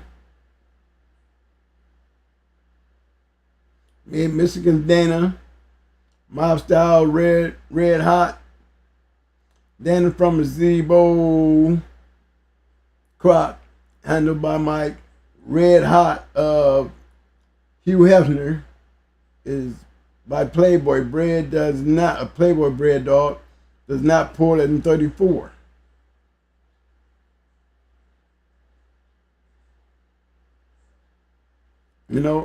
Best in Gameness was Dana.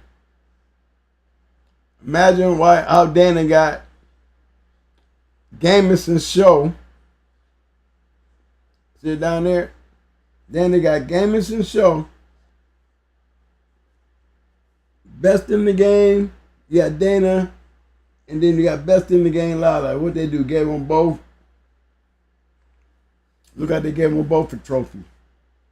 But you can best believe both of them was destroying shit.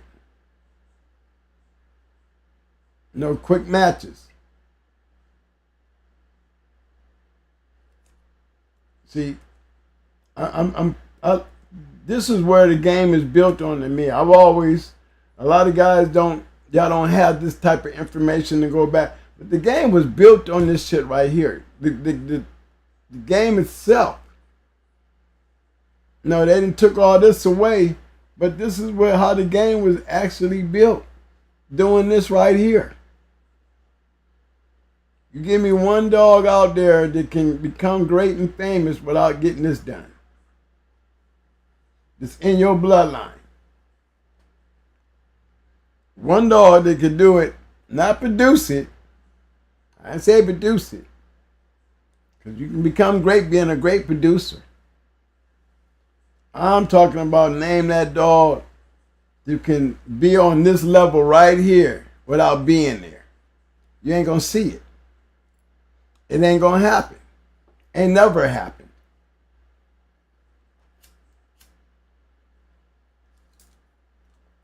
You got a great dog, ain't never bred shit, ain't never matched shit, then what makes him great? There's always going to be a winner. There's always going to be a loser. This is another good match. Industrial and Fatalities champion Big Hurt.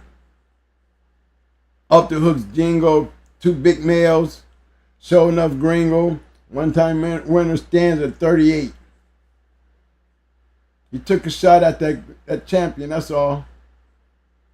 But he stayed in there. 38 ain't a lot of time, so you know he got roughed up. So enough had a rough night that night. They brought a female in. Look at it, you got Fatality's BB against Westside Hoorah, Big Mama.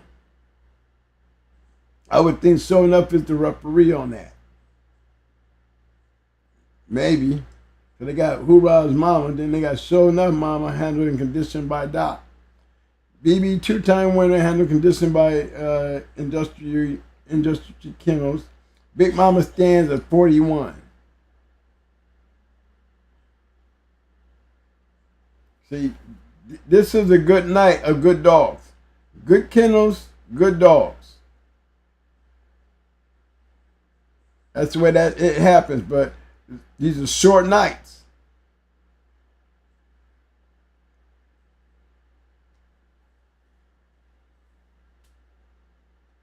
I mean, this one here, right here, is very seldom. Tiger, you got Mr. Wizard Crazy from the Eli bloodline. He gets ahead at 1 hour and 40, so you already know that's a good match. He finally gets ahead at 1 hour and 40. Tiger, one-time winner from Turtle bloodline, comes back to win in 2 hours and 24 minutes. Now, the same old Turtle Buster, it might be Turtle Buster stuff. But for Eli dog, and keep in mind, we always talking shit about the Eli dogs not being game dogs. There's a good one.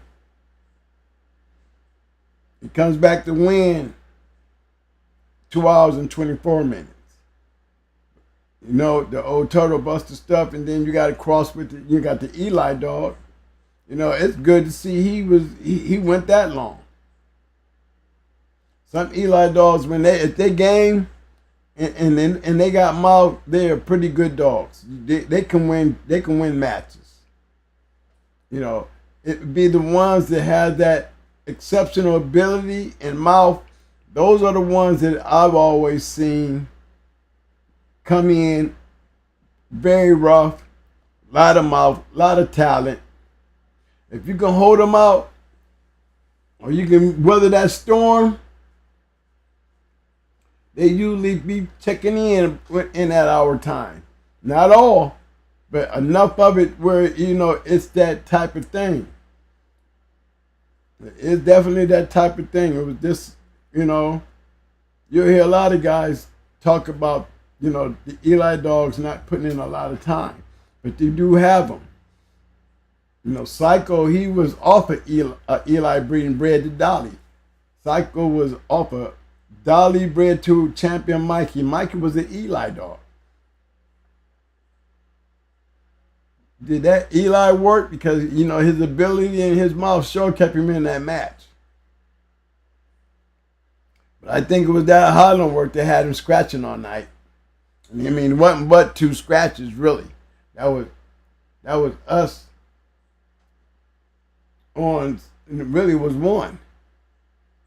It was just 1 scratch, us scratching the win. And that was a 317. Wasn't a turn or out of hope until like 315 mark. But these would be some pretty good ones here. These were some pretty good, and this is 2005, so there's some pretty good dogs on here. Y'all just don't, you know, you don't really know the people, but you just know the dogs. Look, you see, a lot of these matches don't be going long. Blackjack from a Red Boy Chinaman cross comes light and stands at 35.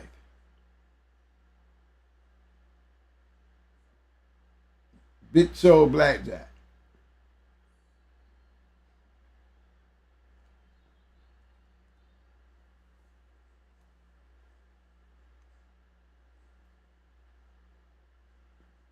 Man, you see some of this stuff, you be like, man, who is doing this book here? Okay, got Georgia Combines champion 4x4 going in the Golden Bullets champion Clyde. 2 good champions. I would have to say Strictly Business Clyde, handled and conditioned by Face from a Red Boy. No, that might be Red. I think it's Jeep Red Boy. Rascal. Rascal. 4x4 stands at 57 and Clyde runs his courtesy scratch. That probably was a pretty good match, but I can guarantee you Clyde was in good. Clyde, because strictly business, if your dog got any of that strictly business stuff in it, maybe it was a strictly business line dog.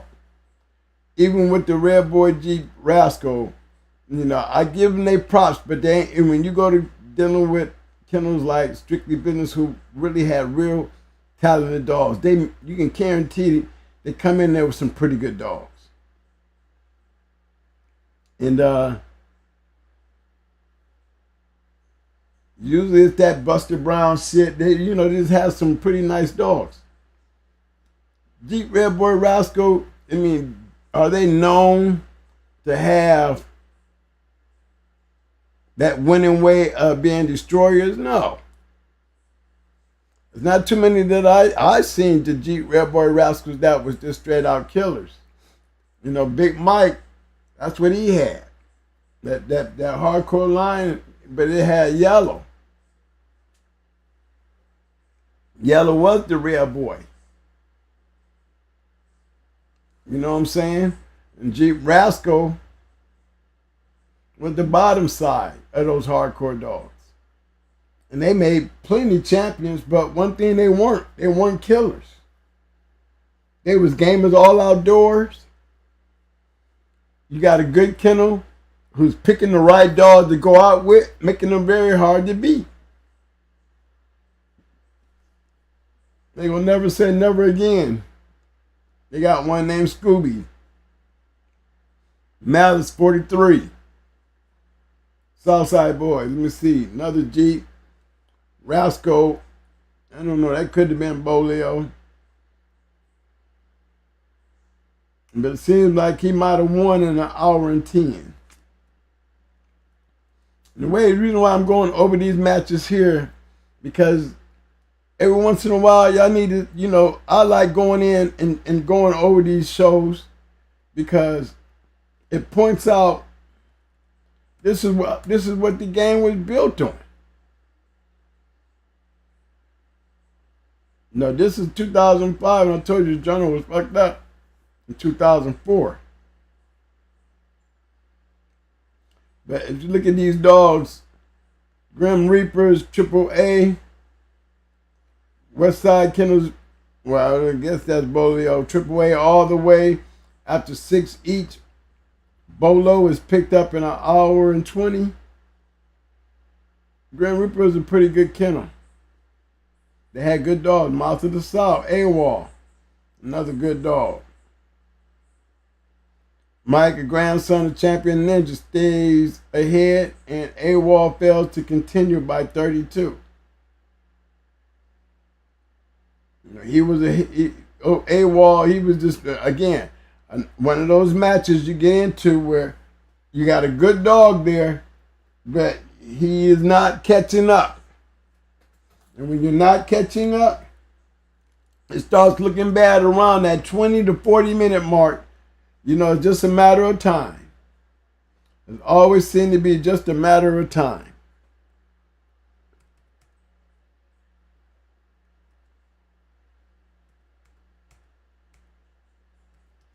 Again, I'm just going through these right here, y'all, pulling out some, trying to catch some good ones. H-Town, good kennel. Concrete Kennels. Canada one-time winner wins in 3 whatever. You can't really understand this shit here.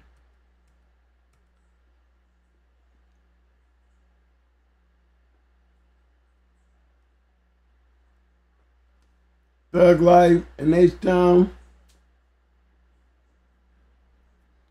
Side by Siemens Lucky. Under condition by Tommy Girl. Side by Keiko wins in 29. Winner Thug Life Lucky. Best in show.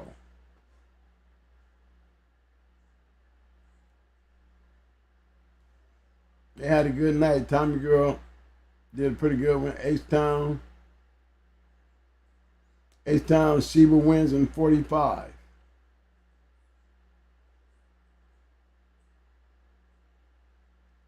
See, that's crazy.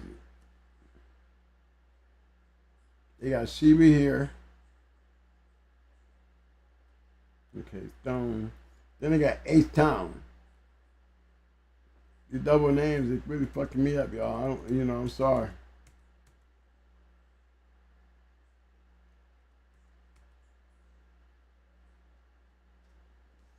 Latin Connection.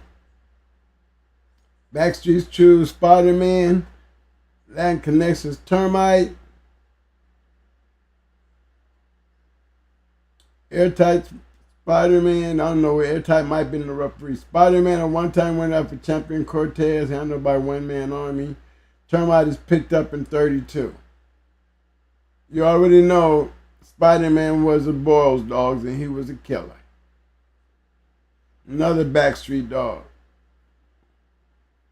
Joe Black, New World Order, Peanut.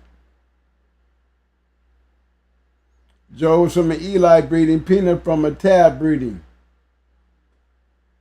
Joe wins in an hour and 17. Now, how many of y'all would have been talking about that Tab dog gonna beat that Eli dog?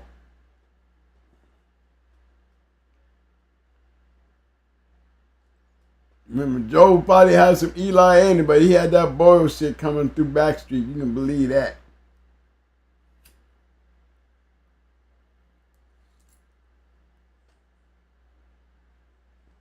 I told you, gamers don't mean nothing if you're getting beat up. Those some pretty good ones right there. I'm going to go back down in a minute.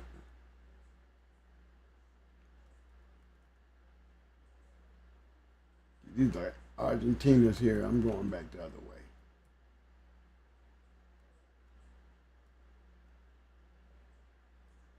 The reason like I said, the reason I'm going over them because I like to do the reports because this is what we breed from. You know, that's what I used to do. I mean, that's where I stayed in the journal. Got to know Kennels that was doing their thing. I wouldn't have never knew these guys right here if I didn't get out there to see who was doing what. That's how we all get hooked up.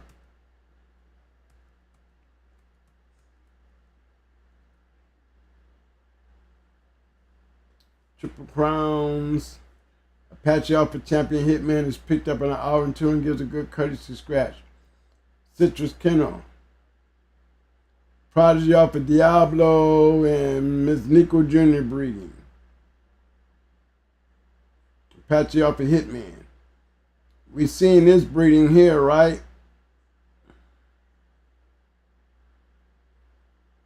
That's Prodigy.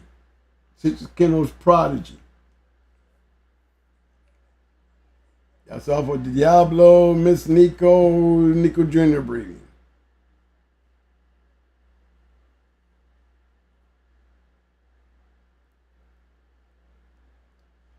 Prodigy Kennels, the same ones that had Brick. Also the same ones that I got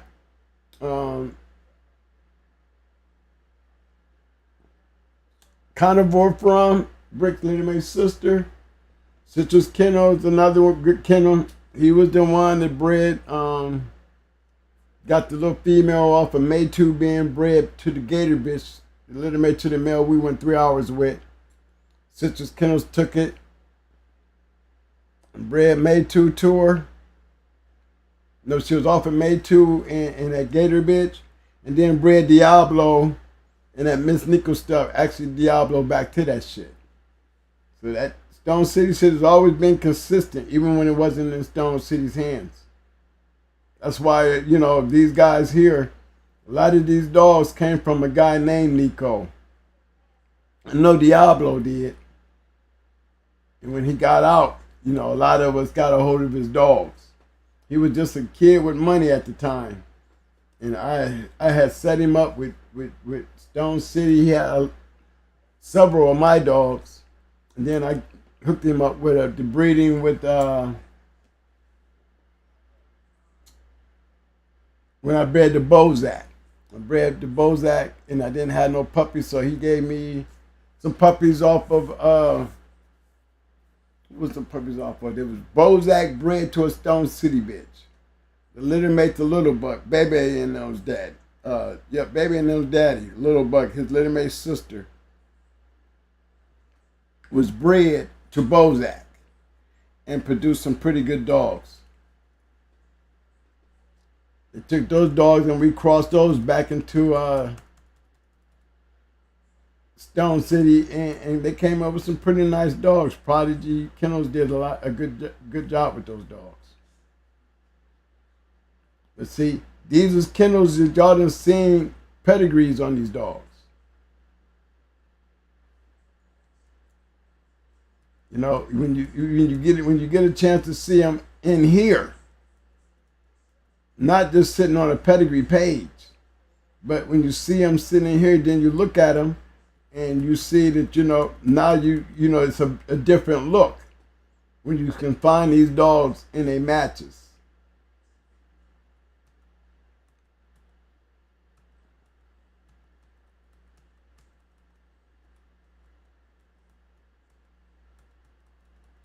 Keep going down.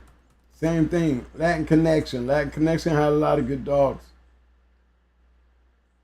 Latin Connection is the one that had Maximo and did Orca.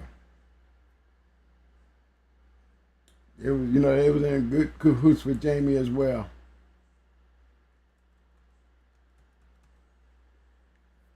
Y'all done seen OG Posse.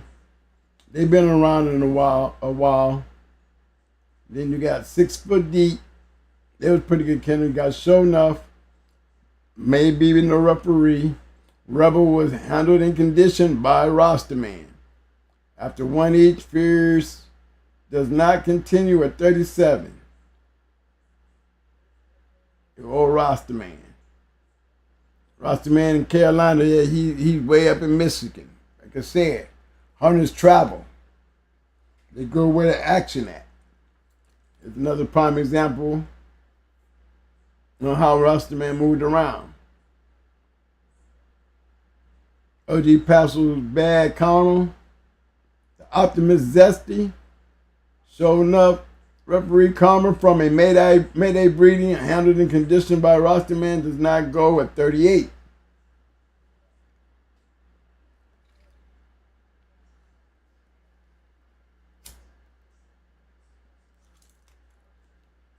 Nobody ever said a Mayday dog couldn't get whooped. There's plenty of them out there that have.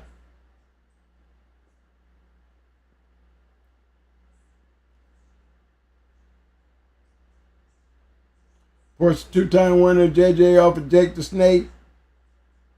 Can't beat the clock at 2 hours and 2 minutes. Rocksteady Soul, Tyson wins. Another good line of dogs.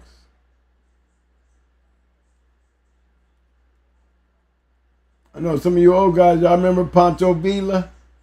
I always had this shit in the journal. Some of the dogs. There you go, there you go one.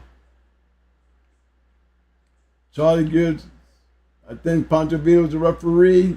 Charlie from a champion brick breeding. Both from a Red Boy Jocko breeding. He stops in 30. See, bloodlines really don't matter when you get inside that box, because I tell you, dogs don't know how to read papers.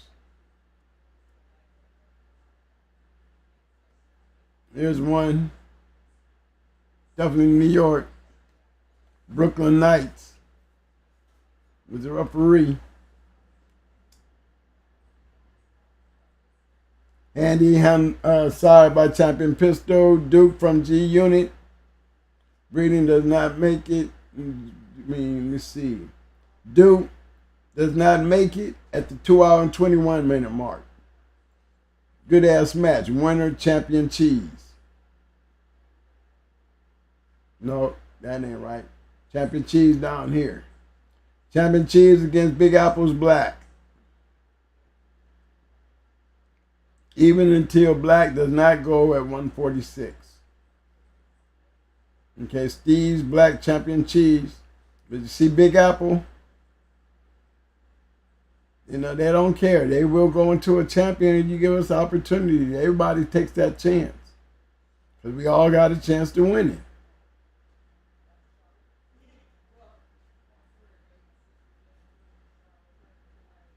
Here goes Citrus Kennel losing the old school mayor. Gordon George Jones Jesse. Citrus Kennel the referee. Citrus Kennel was the referee. Mayor does not complete her first scratch in 20. You think she quit? What made her quit so quick?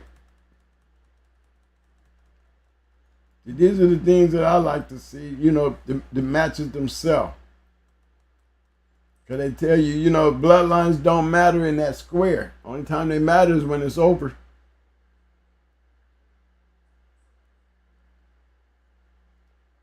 And you still damn near see the same names. Like these guys, these dogs here, this has got to be some Michigan shit, because I see the original Bounty Hunter.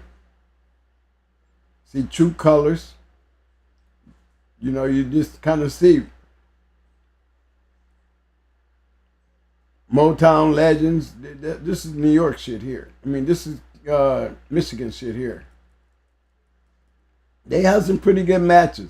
Back in the day, you know, you could get in 3 or 4 good matches in a night, and it'd be real nice. Because a lot of them, they didn't really last long. Look here. Cleo does not continue by 33. This one here wins in 23. This one here went out in 41. This one here was over in 50.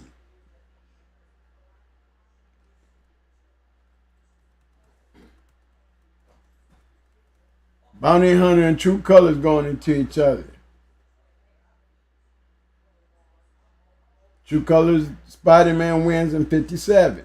Nope, nah. True Colors was the referee. No. True Colors Dog. That's the dog name. True Colors Dog. Okay. Spider-Man, one-time winner, wins in 57. Kennels like original Bounty Hunter. Another good dog man that we hardly ever talk about.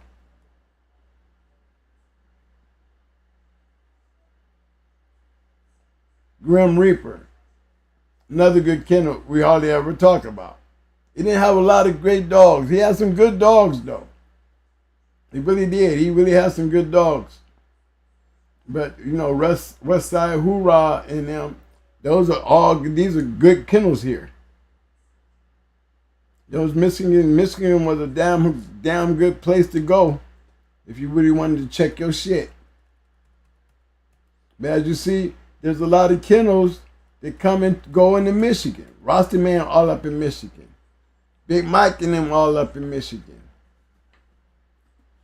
Ready to Rumble, they was all up in Michigan. You know, the fast lane wasn't a circle just within one state.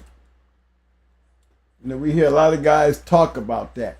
But in those states, you know, you're gonna have hunters go wherever the action is. Wherever they can get on, they're gonna go. They ain't gonna just sit at home and say, I can't go into here because I don't travel.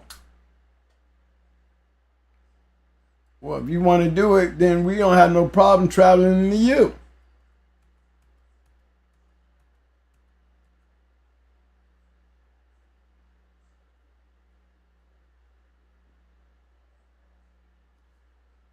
Short match night here. Here's a good one. 52, 27, 27.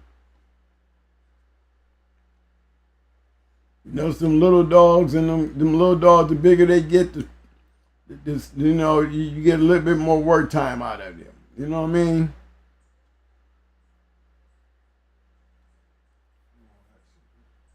mean? Yeah, you definitely get a lot of action out them little dogs. Boy, they be everywhere. You got to have a real fast dog when you got them little weights. You got to have some ability too. Loose cannon boys, zone up the referee. 2 pounds under and does not complete his second before 58. Well, one thing for damn sure, you gave up too much weight for that one, bro. 2 pounds, like 20 pounds in a match. We can take, sometimes it's not even nice to give up a pound. But you going in at, supposed to be at 48, and you come in at 46, you're already looking a little short.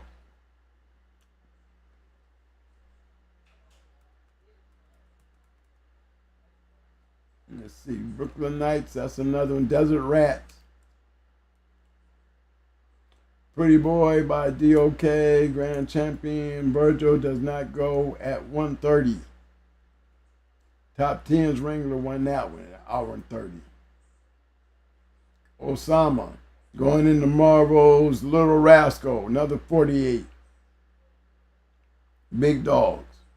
Brooklyn Knight referee, Osama.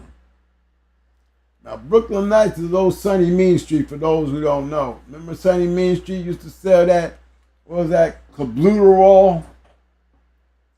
Yeah, he used to have a lot of good supplements. Thanks to him, that's how we got Brat to finally start breeding again. Remember that? Sonny Mean Street. Brooklyn Knight. He played a major part in Brat finally coming in heat where we could breed her. That shit he sent me, it worked. It worked. So I always got that big shout out for old Sonny. He's a hell of a funny guy too. He was cool as hell. New York.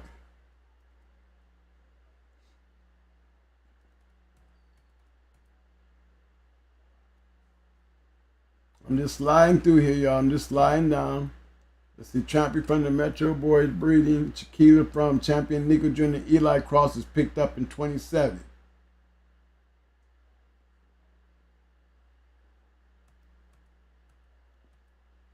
See, remember, just because you got that good blood don't mean shit when you get in that box. I'm telling you, that just shows you that they all allude. They're good enough to get there.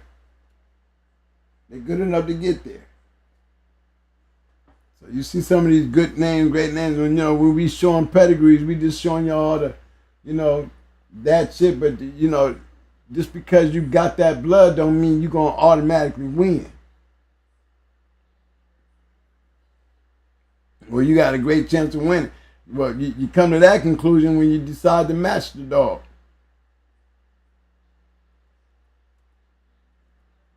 Cash Money's not out. Cash Money won in 1 hour and 48. Cash Money won with Tiny in 1 hour and 20 minutes.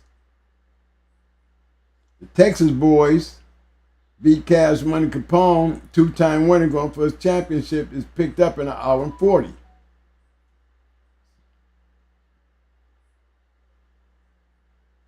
Best in Show, Bandit. Best in Show, Best in Show, Bandit. The Gamerson Show went to Capone.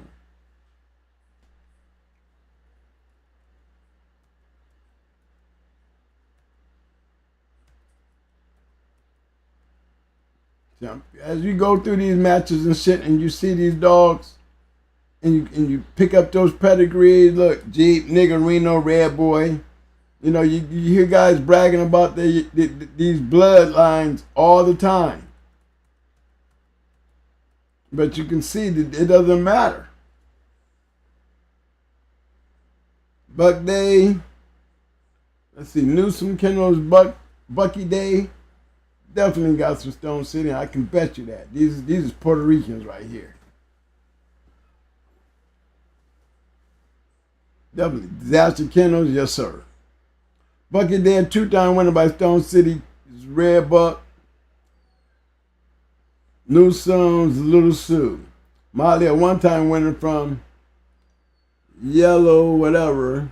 Stops in 42. Bucky Day picked up his championship that night. They go Tech 9 right there. Stone City, Hardcore is Tech 9. And Odd Couple Rusty. Tech 9 off of Boss Man and Grand Champion 9 Millie. Rusty. 9 Millie. Rusty from whoever this rascal breeding fails to continue in 27. Hardcore's Tech 9. Hardcore Tech 9 went on to become a champion. Yes, right. 9 Millie produced that dog.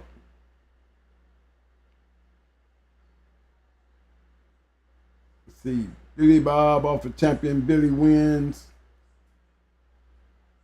I would think that would be an hour and 20 or 20. I can't really understand that. And then the next one got picked up in 29. But the reason, like I said, the reason why I'm going down through here, I'm just keeping an eye. Look at the pedigrees that these dogs is going at.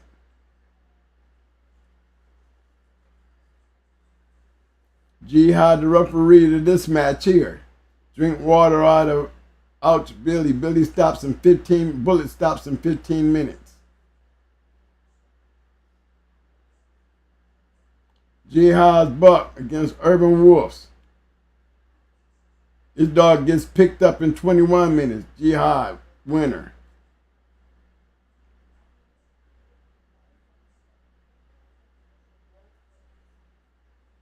Catfish down from heavy champion Homer Blood does not beat the clock at 31.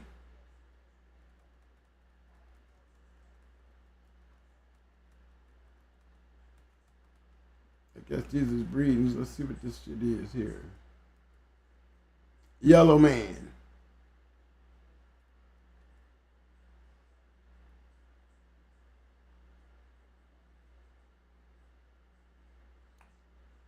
You see, I don't have no idea. Okay, let me see numbers, opposite sex. I do not know none of this down here, but that dog went on to become a grand champion. Grand champion Yellow Man.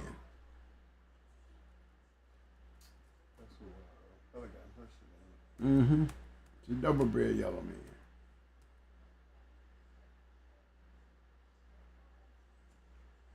I don't know who this dog is, but again, look at that. Cuban Mrs. Links Little John. Juliet. Heavy Yellow.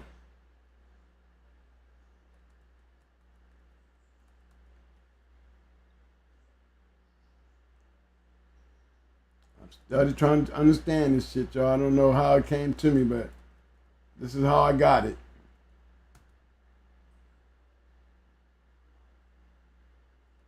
I hope I can get it straightened out there.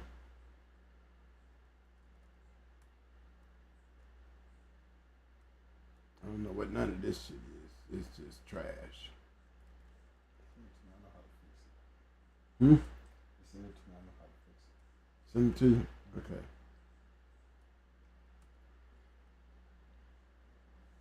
You got another champion here. Doug like Coco, we seen him win his. Now you see how he's bred. As Untouchables crossed into some of that old stuff. Mean Jolene.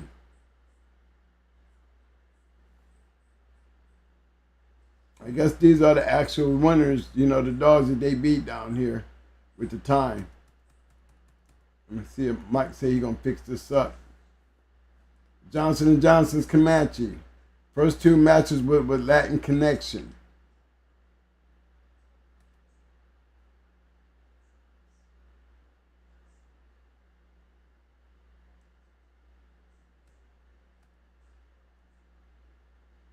Okay, that dog was crossed off of or Crash. That Hollandworth dog. Ads.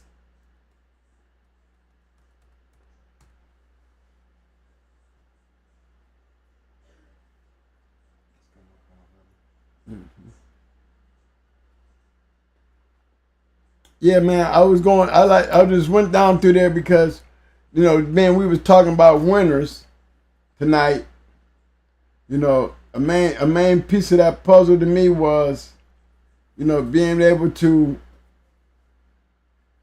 know what the word winning mean in that line of the game. It was all different pedigrees when you're matching dogs. I don't even think pedigrees matter when you're matching dogs. It only matters to the man whose dog it is. It means everything. But to the outside people standing around, when they bring them in, we asking the question, how's he bred? Who he off of? We trying to figure out how we gonna bet. So we try to get all the information we can. We try to get who on the car, who going, where's the one we gonna load up on. And everybody's trying to load up. That was the fun thing about not knowing who's who. You might know the kennels, but you don't know the dog. A lot of times we bet on the kennels because if y'all do the math and you got a kennel that wins 85 to 90% of the time, win or lose, I'm riding with that kennel. I don't give a damn what he bringing. I don't care how he breeding it. That's where we got so lucky. We like to bet on kennels that had real high percentages on winning. Can't win them all, but look, I said 85 to 90% they won. So, you can't win them all. But I'll take that 85 to 90% any day. If you can win 85 to 90% outside the box, you're doing great. That means you're smart. You know how to bet. In the box, if you can win 85 to 95% of your matches, man, look, we talking about you today. What you did 20 years ago, girl, we can talk about today. It was very few that could do that, but there was no handful. It's more than a couple handfuls. There was a lot of badass kennels out there. And that is no joke. I have to say, shout out to my boys up there in the Michigan area. Grim Reaper. They just had good dogs. True Colors, 6 feet deep, original bounty hunter. Can't forget Armin and Suburbanite Paul. Can't forget Noonie, Big Ralph. Big Nasty. SWAT team, Abrahams. Don't get mad, guys, if I missed any. Big Leonard, I ain't forgot about Big Leonard. I remember Big Leonard had him a dog in the journal. He had him a champion. Yeah, Big Raw. I did say Big Raw. Yeah, Big Raw. I mean, all of them. These were real competitive. Ram. Good kennels, guys. Detroit was definitely not an easy place to go and win at. Especially when you got those guys standing there on the other side of the box. And like I said, if I missed any of y'all, I'm sorry. I know I tried to say some of the main ones. I did say OG Posse. Westside Hoorah, forgot y'all. I had to throw y'all up in there. These was kennels, man, that it really made the game interesting because it was a lot of matching dogs back then.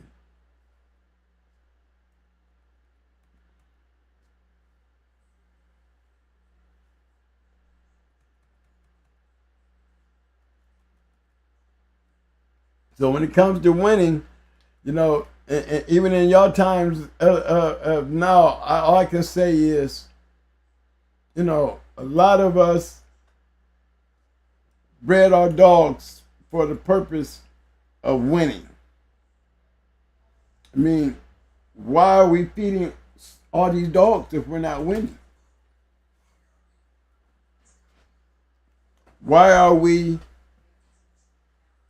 feeding all these dogs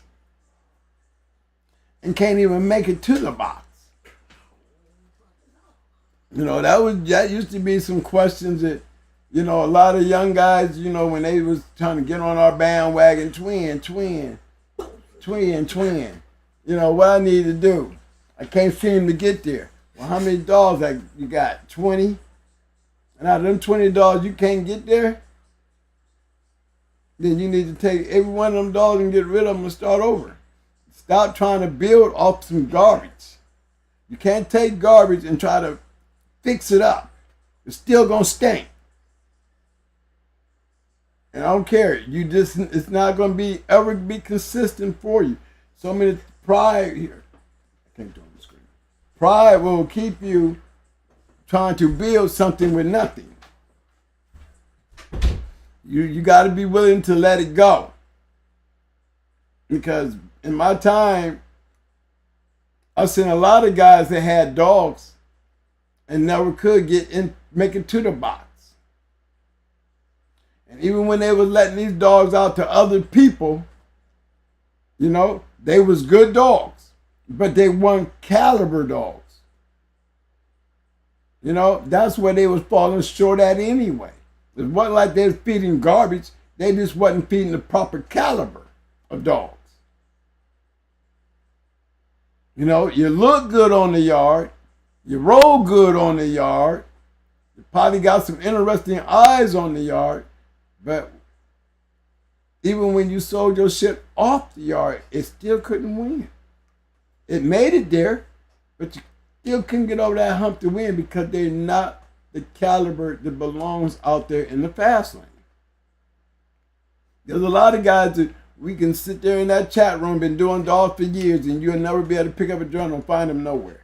And, for those who may feel a little embarrassed because of that, even though they've been doing all these years in the game and can't seem to find themselves in there, well, I didn't report my matches. Well, I'm sure if you was matching dogs, and this is for all you people to keep using that shit as an excuse.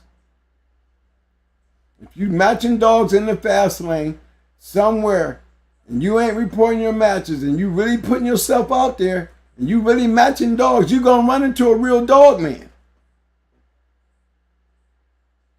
You're going to run into a real kennel that does report their matches. So what kind of thing was you doing if you couldn't get that far? Why would I even consider you in a conversation even though you didn't report? Out of all the shit you was doing all these years, you couldn't tell me about one great dog man that you went into that because we know he's going to report his shit.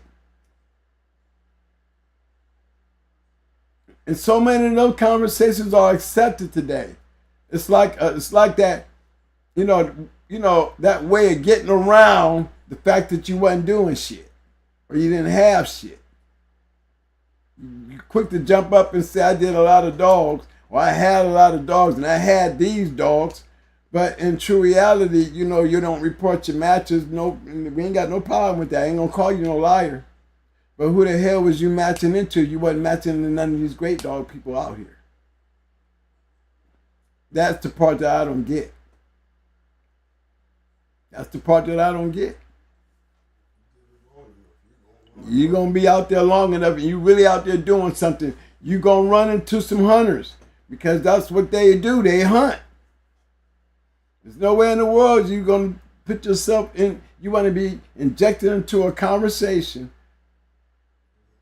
and want to be put on a level or have a certain criteria because you didn't report your matches, but you want us to bring you in and stick you right in there with the great ones. Can't do that, bro. It'll never happen. We would never, only ones that accept that is the naive ones. The real ones are never going to accept that because out of all the time you had out there to do this shit. You've been doing this damn long. Can't find a one-time winner on your yard, but can't find a champion on your yard. But you're constantly saying you did dogs. And if you had one, who did he whoop? I mean, out of all these damn guys out here, you didn't never run into not one recognized kennel to even put yourself in a position to say, they reported me in there, I didn't put that in there, they put that in there. And did you win or did you lose? Even if you lost, that gives you some credibility, even if you lost. At least we know you went into somebody good. Or somebody who was really out there.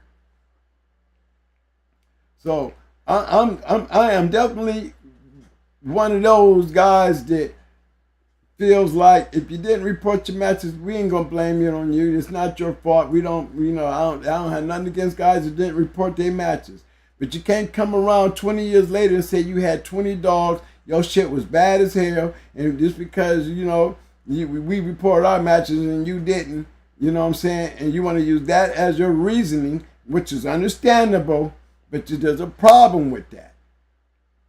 There's a problem with that. Why are we discussing it if you ain't fast lane?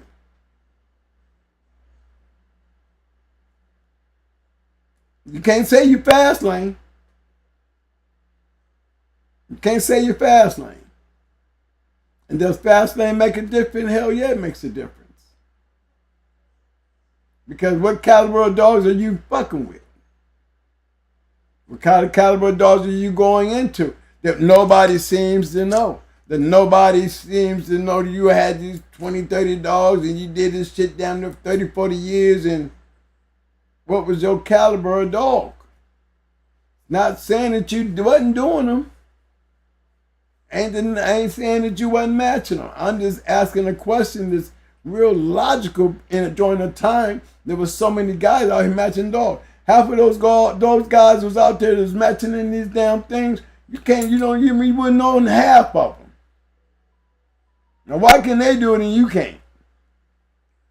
We can at least pull them up and see them whether they reported it or not. Somebody did.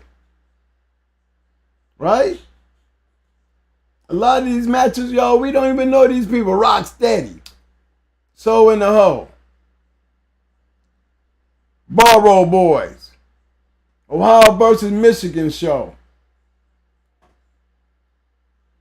You see what I'm saying? You can't get around that shit. But look at the other kennels. Hard Knocks, Bone Crusher. We know Rock Mouth. Fatality Kennels was a good kennel. Absolutely. These are guys that was matching dogs. But look at PEW. PEW. Joy Road Boys. Truck.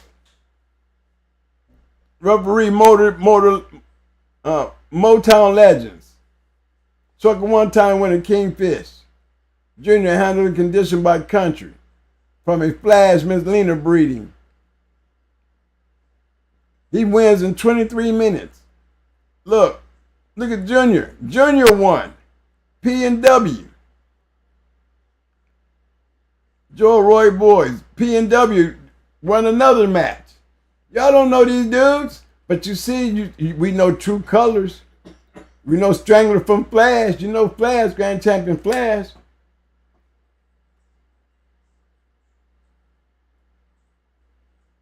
PW, they had a dog, True Colors in the Rough Riders breeding. Had him conditioned by Green Eye. He wins in an hour and 41. They had a good night. And Action Kennels, they beat the Professor. They beat a professor named Tootsie.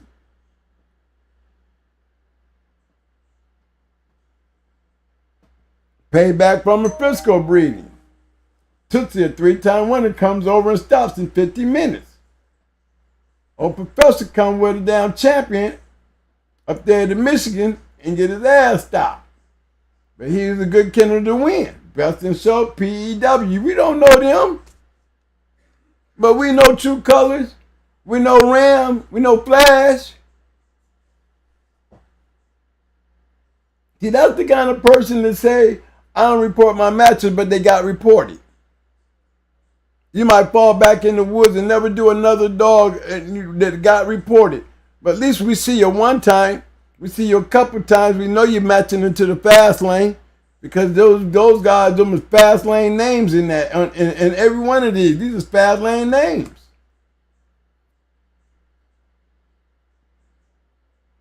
Bring the pain. I mean, these are great kennels.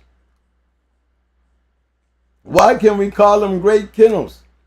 Because we can keep on picking up these journals and you're going to find these people over and over and over and over. And what are we seeing when we see these guys? Oh, they can lose. They can lose. But we always see them. We always see them trying to win. And when you got a kennel out there that can win 85 to 95% of the time, knowing that you ain't going undefeated. I ain't saying nobody running around here undefeated. Especially when you do enough of these, you gonna lose. That's just part of the game. You know, when I see it, when it comes down to what I'm doing, I don't know whether I'm going to win or lose. I'm just going to do all I can to bring the dog that I need to bring to win. That's the only way I'm going to find out. I don't do no prediction and no tarot cards and none of that shit. I just try to bring a good dog. And I know what a good one looks like. And I know that I don't want to have a hard-ass match going into the guys that's out there like OG Posse and True Colors and those guys. You got to come with the right shit. So winning means everything. Winning is what made these dogs what they are. How you going to ever get away from that fact and still produce great dogs? That was my point back then. That's what they were doing. You seen them, whether they was great dogs coming out of great dogs, they could still lose. Put the right dog on them, but that was the name of the game. That's the whole purpose of putting them down. You know, so it's nothing about having dogs and pedigrees because you see that we put their breedings up there. They'll have to sit there just like with Brat and them. Brat coming off of Mayday. Oh, it would have been a different story if Brat had a loss. Oh, that Mayday shit ain't shit, twin. I see Brat lost. Yeah, right. But because she was a killer off of Mayday,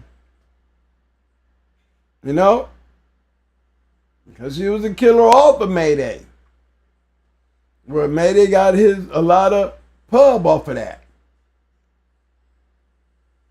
You know, and yes, she was off of Mayday. But she was a going hard dog. And she fought going hard's way. Now, I didn't mind. She was off of Mayday. Mayday was famous, and that's what boosted her up compared to her being off of Grand Champion Ace, coming through going hard kennels, even though it was our style, our beast. Take the ride. I ain't gonna take nothing away from Mayday. We just be letting people know. You know, Mayday had a lot of great dogs out there, but, you know, she was definitely off of Mayday. But that bitch fought like Grand Champion Ace. Period. She didn't fight like Mayday. Her destructive ways was Mayday. She could have easily been a Grand Champion if we could have kept the teeth in her mouth. She was destructive and crazy like Mayday. Those dogs is real hard to keep. But when it came down to her doing her thing, she was definitely a killer. And that came from Ace. I believe that. But it's all about winning. What is it to talk about if the shit ain't winning? What the hell is you breeding if you ain't breeding winning shit? And that take me back. Every time you say Ace, I said Angus. I go right back there that Angus was a killer. Brad was a killer. Ace was a killer. I mean, this is what it was. This is what it was, man. That's what it was. They were killers. And you gotta, and you see these matches, you do 8 weeks of work. Some of them do 12 weeks of work. And you go in there and you get wiped out in 20-something minutes. All that work got this, woof, 20 minutes is over. Don't you know that's part of the game? If you ain't willing to take that chance, what you feeding the shit for? Every time you step over that wall, if that opportunity and chance was sitting right there across from you, winning means everything. So when y'all look at these pedigrees and see all this black and y'all don't like when I talk shit about all that black, because I'm comparing that shit to the real shit. Because even with the real shit, when you paste it all out there in them reports, Frisco, Jeep, Mayday, Yellow, don't matter damn what that shit is. That shit will still get whooped. Gratify the fact that they won. That's the point. And everything that I'm saying still leads me back to what? The square. So play with your pedigrees. Because the game wasn't built on pedigrees. It was built on matching dogs. I ain't speaking of y'all now. Y'all know where I hang out at. My philosophy and Confucius speaks only back here where I'm at, where I can say it freely. That shit could be down there a registered made grand champion in the 4th generation all the way down, and then from the 3rd to the 1st ain't gonna have shit. Guess what? It ain't gonna impress me none. Only thing impressed me was the 4th generation. It's a shame that the 3rd and the 2nd and the 1st looks nothing like the 4th. And then we talking about a pedigree that's got a dog up here. What he gonna do? Is he gonna act like the 2nd to 3rd? Or is he gonna make a difference and bring some 4th back to the front? You're living too much over the reading of the papers and not the actions of the dogs. You can't grow shit like that. You know what I'm saying? Thank God for the underground. Thank God for the underground. If there's an underground out there, history will continue to be made, because guess what? The truth is being told. It ain't being told on Facebook with these pretty ass pedigrees. It ain't being told on a podcast with somebody bragging about their yard. You know? Winning. Ain't that what the show about? Winning. Winning what? Care if it's confirmation, whatever. You want to have a damn confirmation dog? You know, he's a great dog. He's winning confirmation. He becomes a champion, even a grand champion. APBT, they have grand champions. Then breed him that way. But you ain't breed no game, dog. That's all I'm saying. You want to run up a damn wall, be a grand champion running up the wall. It's good. But he ain't no game, dog. If I'm trying to breed, I want a game dog. I can't go to neither one of y'all. I like what y'all doing, but y'all can't help me. I'm in the basement. These dogs don't fit that shit. Y'all doing it the right way, and you got guys out here still taking a chance to bring the history of the dogs up here where we at today.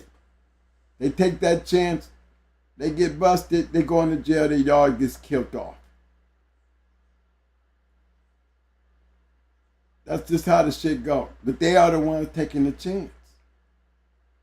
It should be easy pleasy when you ain't got to take that chance. And you can still compete with your dog in these other things like a lot of you guys are trying to do today. But don't go slinging these pedigrees around like they something that they ain't, because they ain't shit without that work. I'm just starting to tell y'all that. It's bottom line. It's all about winning. It's always been about winning. Period. Even the great ones lose. There's many dogs out there that was great that didn't never catch the recognition that they deserved because they ran into a bad motherfucker. Two bad motherfuckers ran into each other right off the bat. No history making out of either one of these. They both ended up dead. You know, that's the chances that you take. But guess what? It's what it all boils down to. The win. Still talk about them two bad ones. And we can still talk about them two bad ones. Like we talk about Radar Martel. Radar Martel should have been grand champions doing that shit they did that night. Psycho and I forgot what his name was. You know, the little gator dog. I think his name was Ace. I know his name now. It was Psycho versus Ace. Them dogs should have met each other either as champions or grand champions. Because they were definitely very special, badass dogs. And you know, you just got a story to tell with them. And look, both of them gone. Yeah, you know, the gator dog, he had a sister. So Ace didn't go to waste. He had a sister. She produced a champion and a grand champion. And she produced Evo, bred to May too. You know what I'm saying? And she produced Carnivore and Brick. And the line is out there today. A line of dogs is out there today. Yeah, there's going hard dogs out there. I done seen 2 lines of going hard dogs still in pedigrees out here. Not telling you if they doing anything or not. I just seen the pedigrees. You know? But the point that I'm making is where I'm seeing them at. I'm not seeing them on Facebook. You know what I mean? I'm not seeing them where somebody's flashing some shit up, you know, bragging about something. I ain't seeing them there. I'm seeing them there by, you know, them dwellers. Them people that walk around with them special glasses on. Saying, twin, your shit's still fire. Glad to know that. But it's still, why you gonna call it fire if it ain't winning? I know we on the same page when we conversating. You can't be calling it fire just because it's bred. Triple bred this, double bred that. Why are you calling it fire? Because if I wanted to breed to something, what I'm gonna breed to? I ain't breeding the shit that ain't winning. I ain't having no damn dogs around me unless they come off some winning shit. That's the bottom line. Because what's the point of it? It's a paper game. It's still a player's game. We're going to leave y'all with that note. You know, I hope everybody get that point across. Take care of your dog. Guys, during this summer months right here, do me a favor. Do some check. Take an extra step. Take an extra step. Take an extra step and check your animals for heartworms. You know, when we use that flea shit on your dogs, you know, it's so expensive. When you feed a bunch of dogs, it's really, really expensive.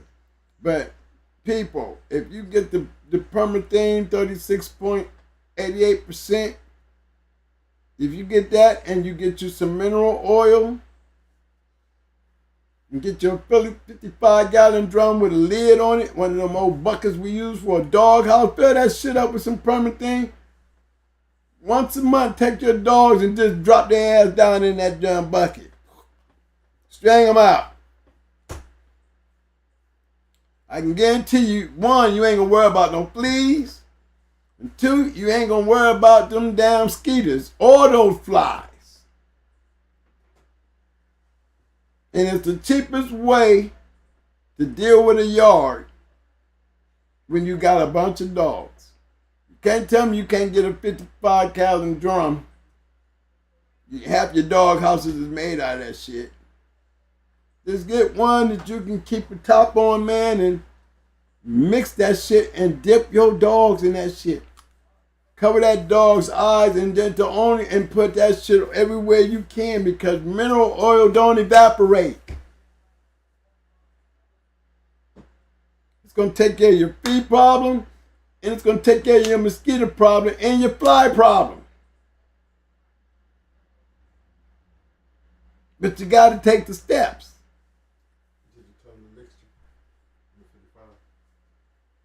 Huh? The mixture, well, the 30, when I didn't say 10% permethane, I said 36.88% permethane. You go ahead and put that in your Google, permethane, 36.88%. Okay? You don't want the, if you got a bunch of dogs, you don't want the big bucket. You don't want the little one. You want I think it's the 32 ounce. 32 ounce. 32 ounce will make a 55-gallon drum. The whole thing? Yeah, put a whole thing in there. You can get it out there for $36. Shit, you can't buy but 3 months of flea medicine. They only give you 3 months for a dog.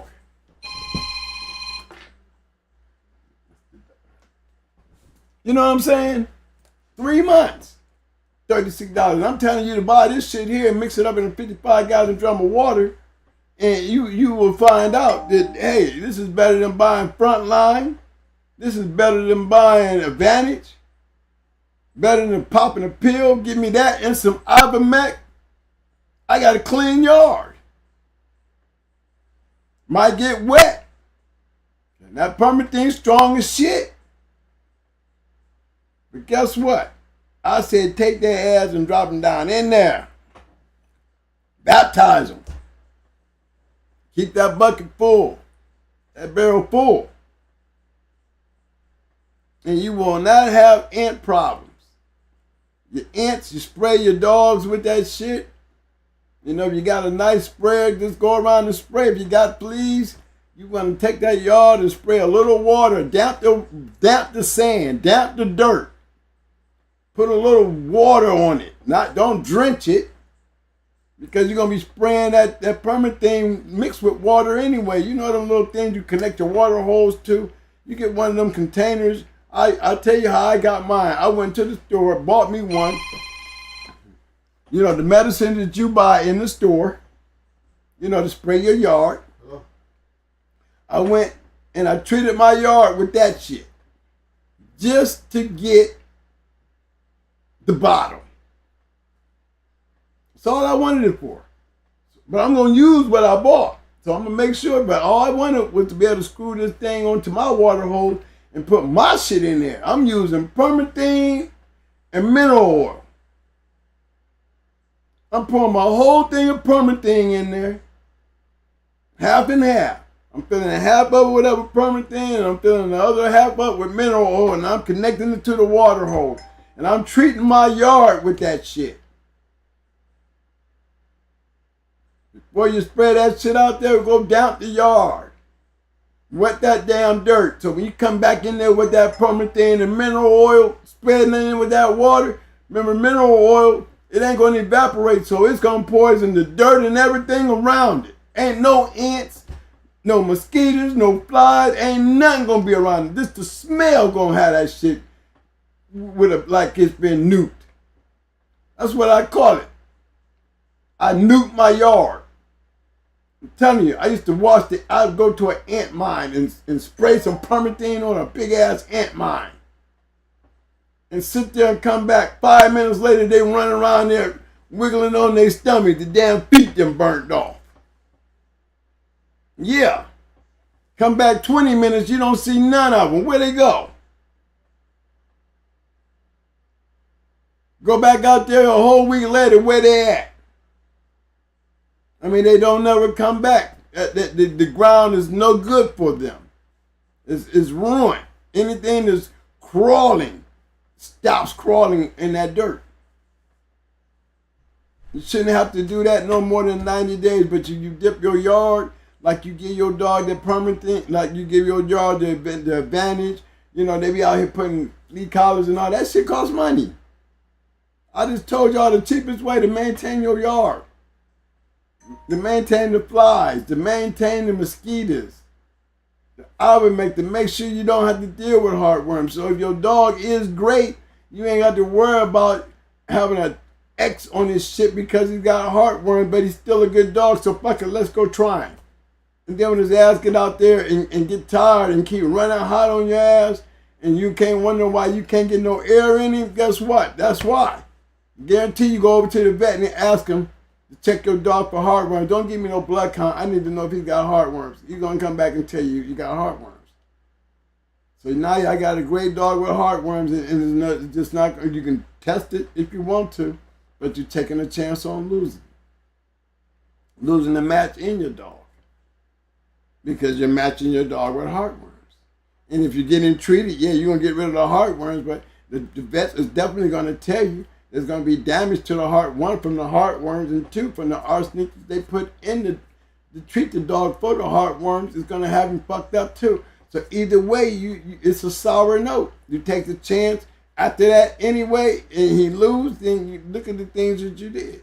When all you had to do was do what I told you with that permit thing, do it early so you don't never have to worry about it. For those who want to start off late, get your yard checked. You ain't got to go check the whole yard for heartworms. Go and go check the ones that's worthy of being checked that you need to know to get checked.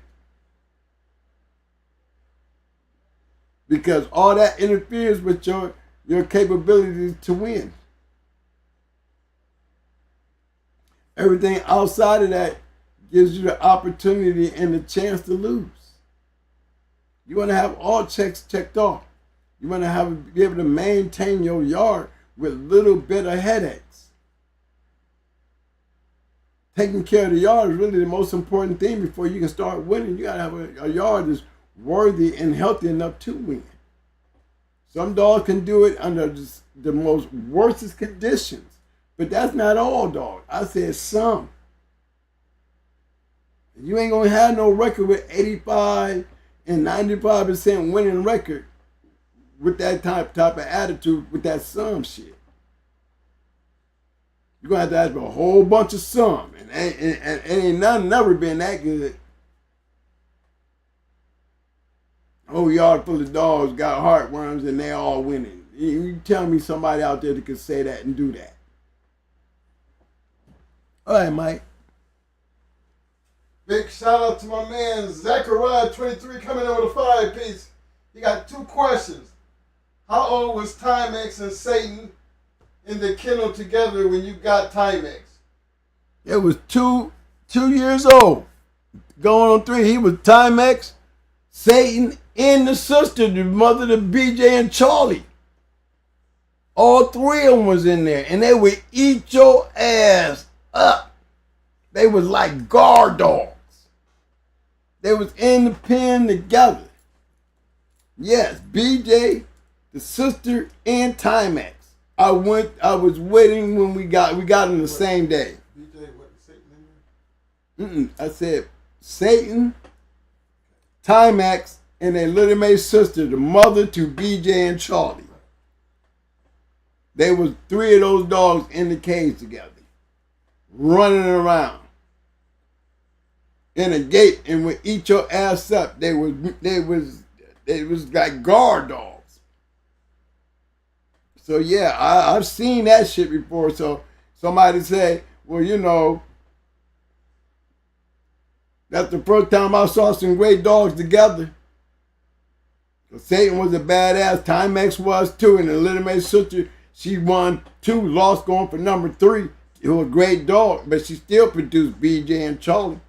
And like I said, Charlie was going into Tyrone, and believe me, Tyrone was a badass, but guess what? I can honestly say Charlie was too. Like I said, they mama and Satan, all of them was in a cage when we went and bought them. I bought Timex for $300.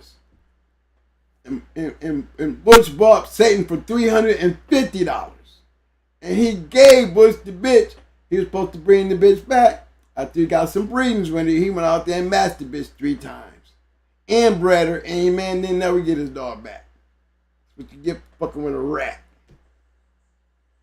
But yeah, he didn't stick to that agreement. And she ended up dying, but she still was able to put that litter down on the ground. Bred to Cool Buck, litter mate brother Jesse over there, Louisiana Arkansas Combine had Cool Buck.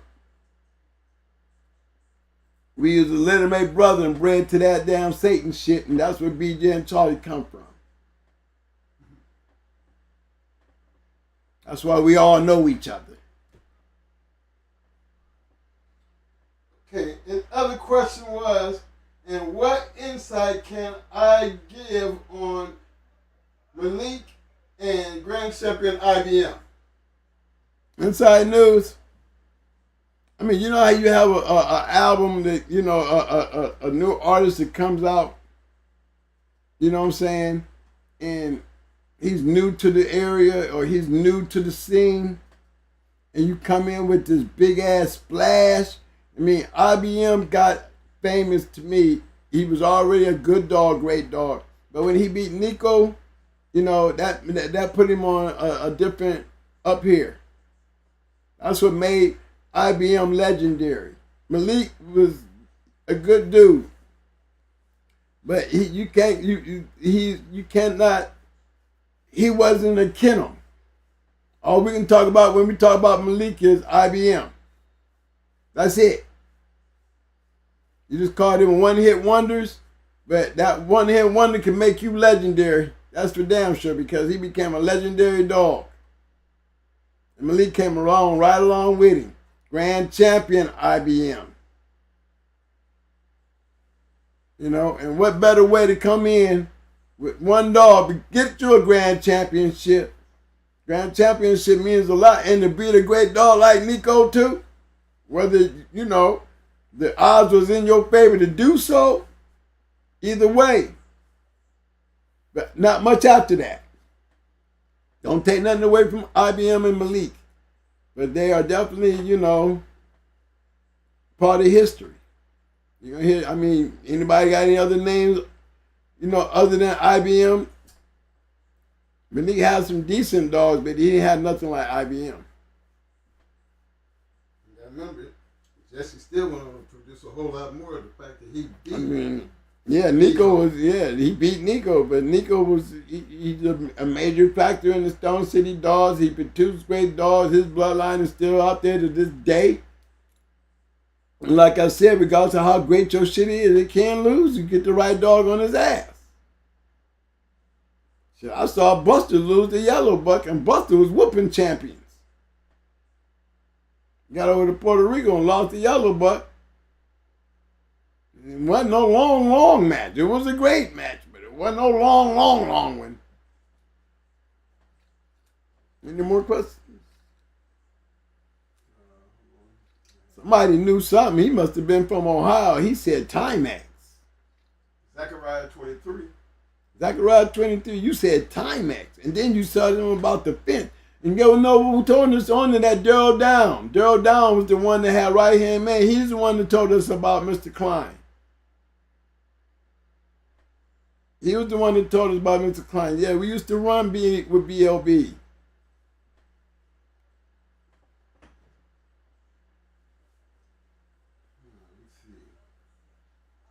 My man, keep on rolling. Kennel said this question about supplements to help with gums going pale in condition. Dog, been to the vet before. Pre-keep, very healthy animal since we started conditioning. Gums been white and dehydration. First of all, you got an infection. And there's an infection that the vets have a hard time. But you got to tell me this, answer this question. Have you had the dog tested for heartworms? Fuck the blood count. checking for heartworms, because heartworms does that.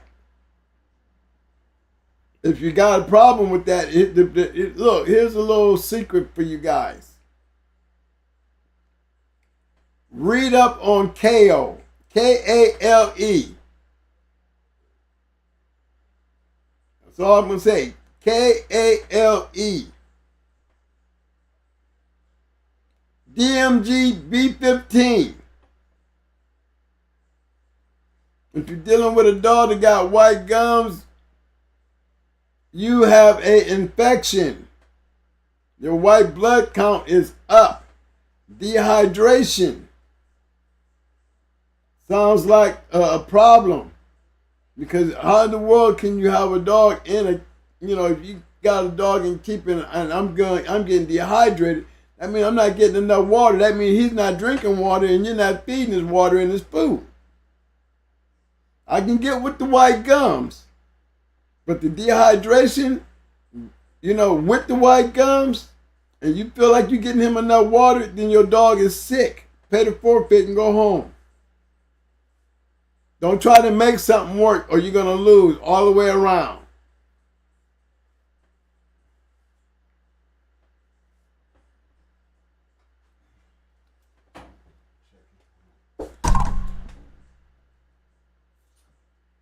My man Keep On Rolling Killer said, I did the skin test and I've been replaced.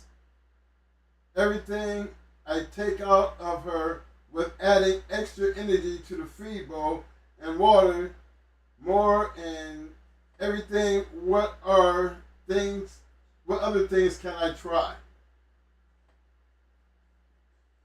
I think he did he check him for heartworms? No. You got to check him for heartworms, friend.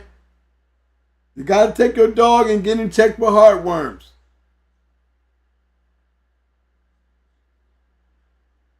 That's what I would be looking at.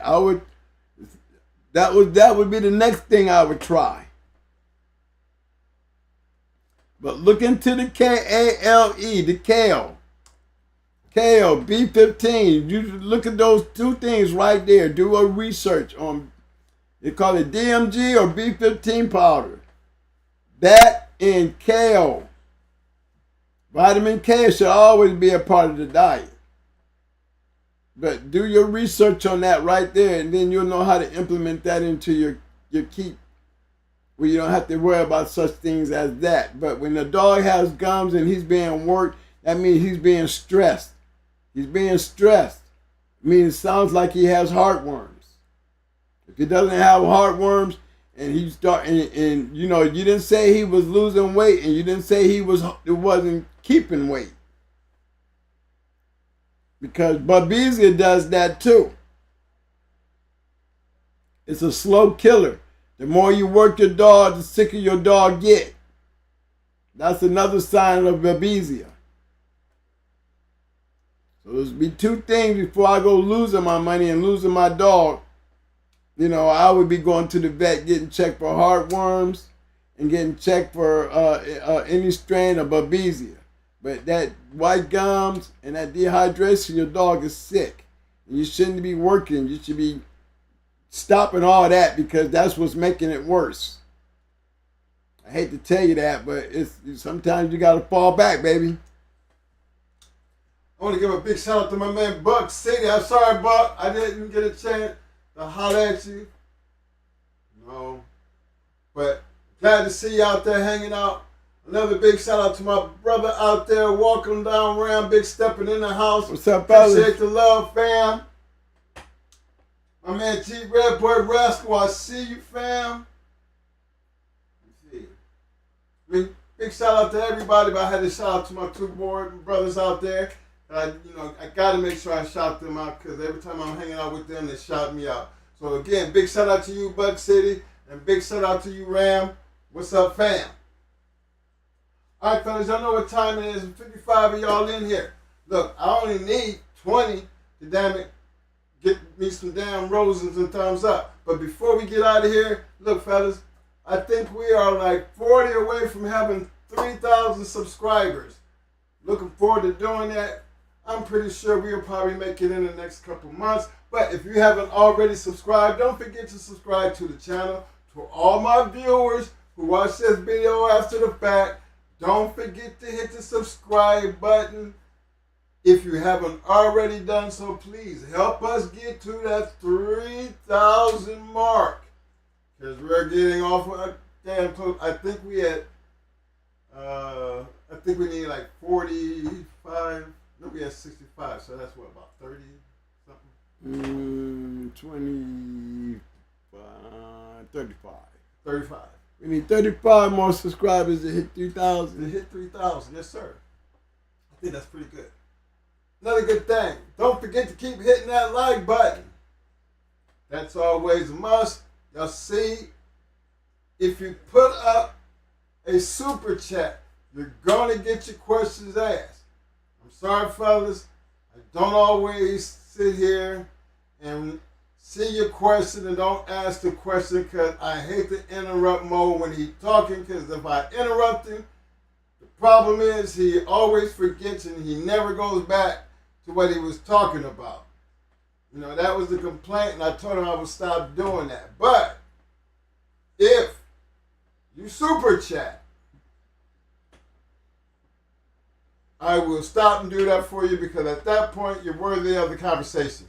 But as you notice, I do go back and I see questions, and anytime I can help you out, don't stop asking the questions, because I noticed didn't nobody speak on it in the chat, but don't worry about it, family, because I see it. That's why we're speaking on it now. So don't be discouraged. Just I don't read it. I don't read the chats, fellas. You know, from day one, you know, I've been kept away from the chats during the show. what? So I don't read the chats. You know, Mike don't always be, you know, on them. But you know, you see what happened. You heard what people said. Yep. Yep. He always interrupts me right there when I be getting good. I'll be, you know how the preacher get to that minimum, you know, where he get to sweating and throwing his hands out and, you know, want to make y'all start hollering like y'all going into the Holy Ghost, and then all of a sudden I get blocked with a question, huh? And then when I try to get back to there, you know, then guys be sending me email, twin. You know, you never did. You didn't never come back and finish, man. You left me hanging. Some people really be listening and looking for those things to complete. You know, I see there's a lot of y'all out there to be having your little pens and paper to put down certain things so y'all can go back when y'all go do the videos. I mean, I'm very glad that so many of y'all have showed me so much love. Especially when I'm talking about, you know, coming to the end of this shit. You know, I have a lot of people out there who you know, hey man, at some point everything has an ending, but this thing has a reverse. This thing has a where you can go back and watch all those videos. I'm going to be dead and gone, and videos are still going to be on YouTube until YouTube take them off. You got enough videos out there that you could go to work every day. Over 200 some videos to get you to do damage for sure 6 months of videos every day and not listening to them the same one. And probably have a nice time. Enjoy that shit. And for a lot of you guys that's coming in late, for you old guys that you might see me go back through some things that I did in the very beginning, because some people that's new to the show, you know, sometimes you got to go touch their ears with this old shit because it's new shit to them. You know, I don't want them to go way back there looking for it. Not when they're here, right here for me, and they want to hear it coming out of the horse's mouth when they got the opportunity to see it themselves. So please understand. I always do encourage you, if you have not started from the beginning of our videos, because one thing I definitely do for sure, I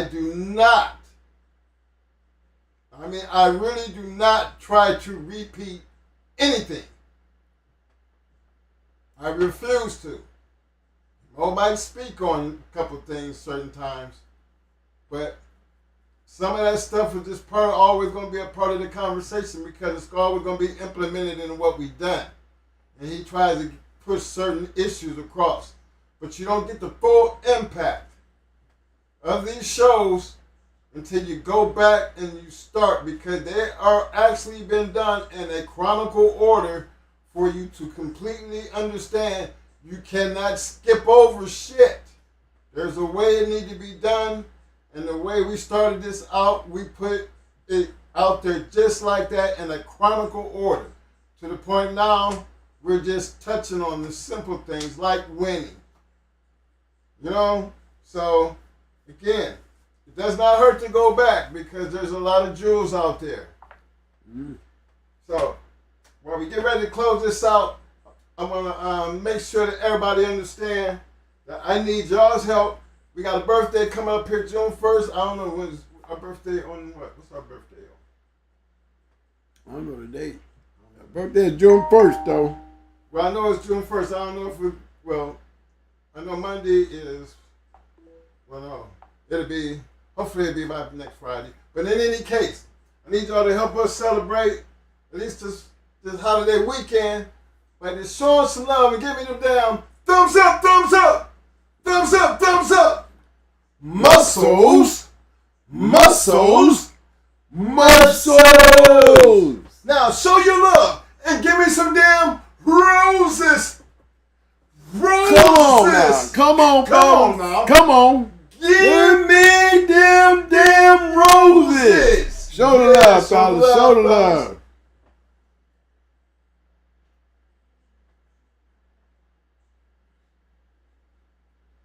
That's what I'm talking about, man. Show the love. I don't need 100 of them. I don't need everybody to do it. All I need is a good 30 people to just give me some of that love. I'm telling you, it go a long way around here. Appreciate the love, fam. I really do appreciate the love. All right, Mo. See what we gonna do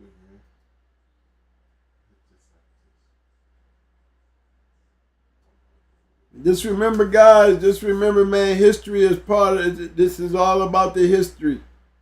And if you just pay attention to the little things, man, the little things, you will find out. It is not easy to win. That's the hardest part of this game, is to win.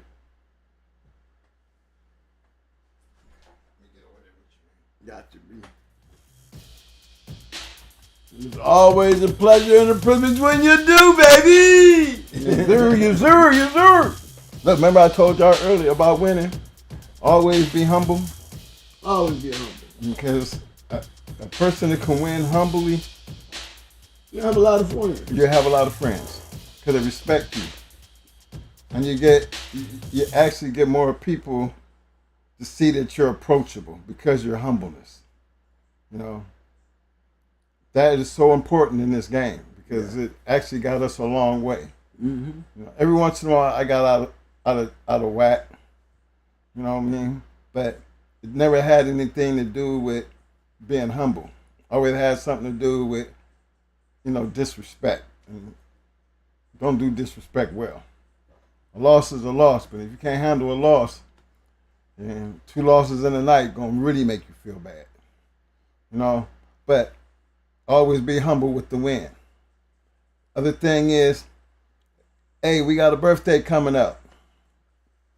We have made it to another June 1st.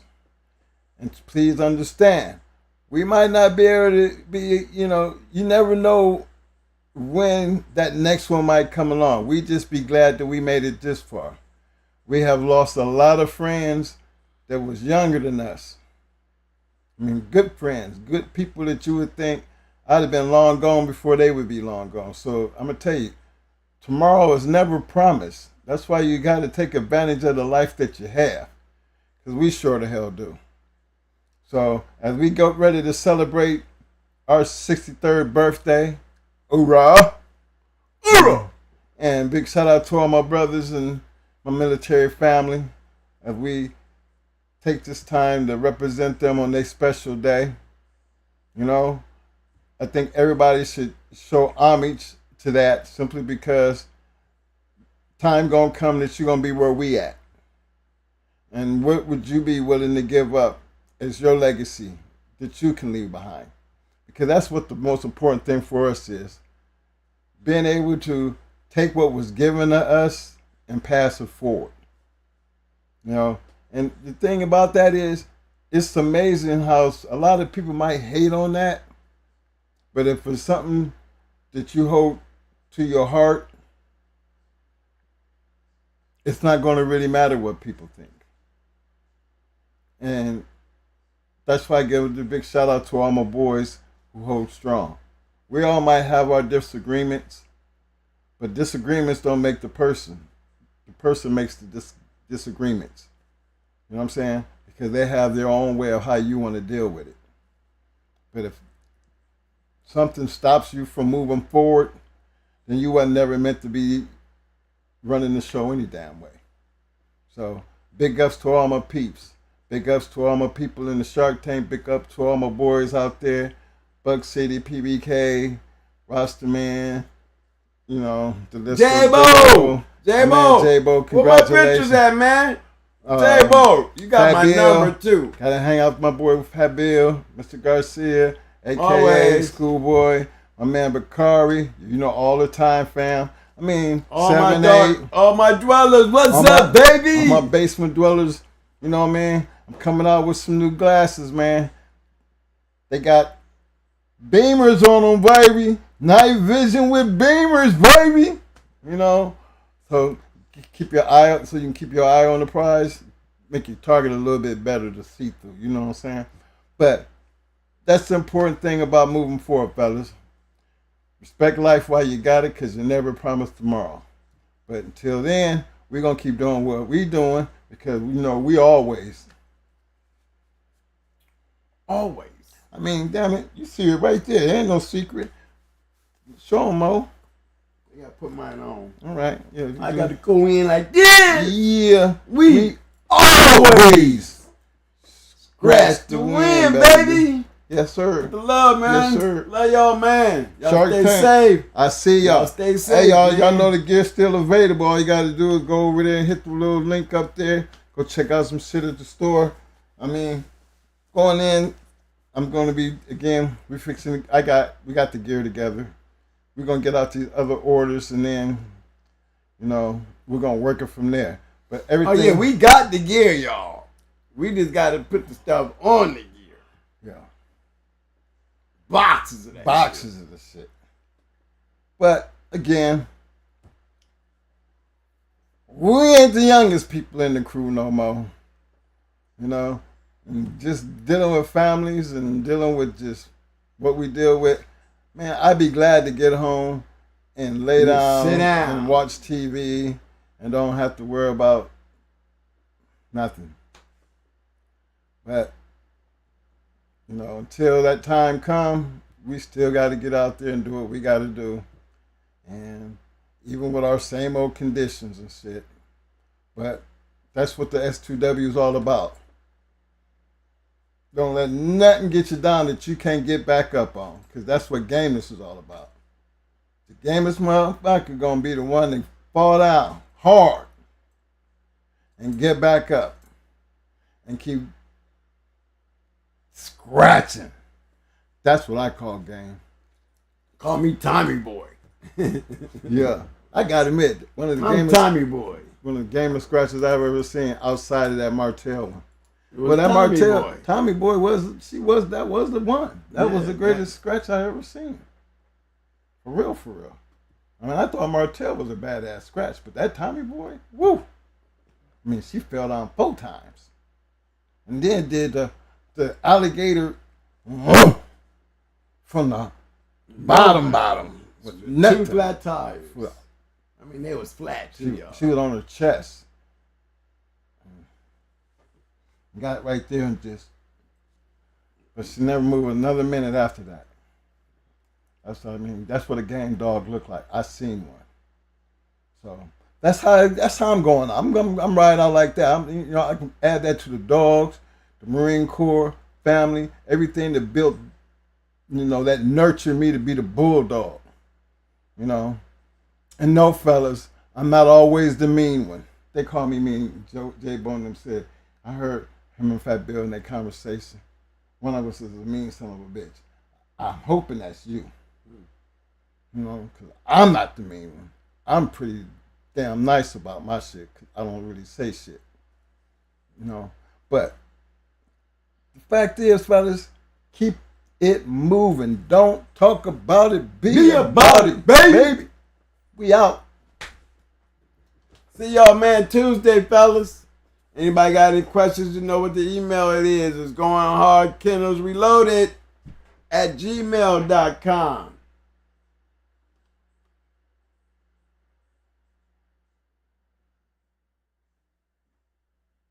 Y'all have a safe and happy Memorial Day, man. Shout out to all our veterans, man. And let's pray for those families who lost the soldiers in these crazy world wars that we have had through all these years, man. You know, I still think about my friends that I lost.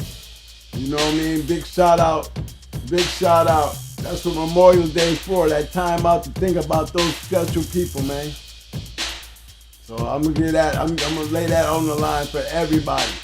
You know, I even got a couple good dogs in there, boy, that I got to throw up in my Memorial Day. You know, them my soldiers too, you know what I'm saying? I got soldiers even in the with 4 legs. Everybody getting blessed on Memorial Day. They get that honor, that prestige. You know what I'm saying? If I don't give it to them but that one day every year, that's the day I'm going to give it to them. So be it.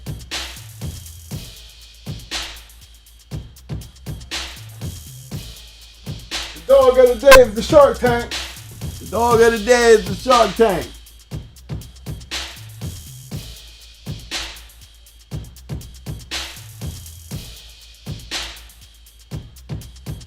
And don't forget, y'all, have any questions, you know the email address. Some of you guys know the number. All you got to do is shout out there, man. Let me know that you need the number. I've always told everybody I'm a reachable person. Sometimes I get caught up and I might not get to you, but you send me a text, I'll catch you later. Man, your shit is over here moving around.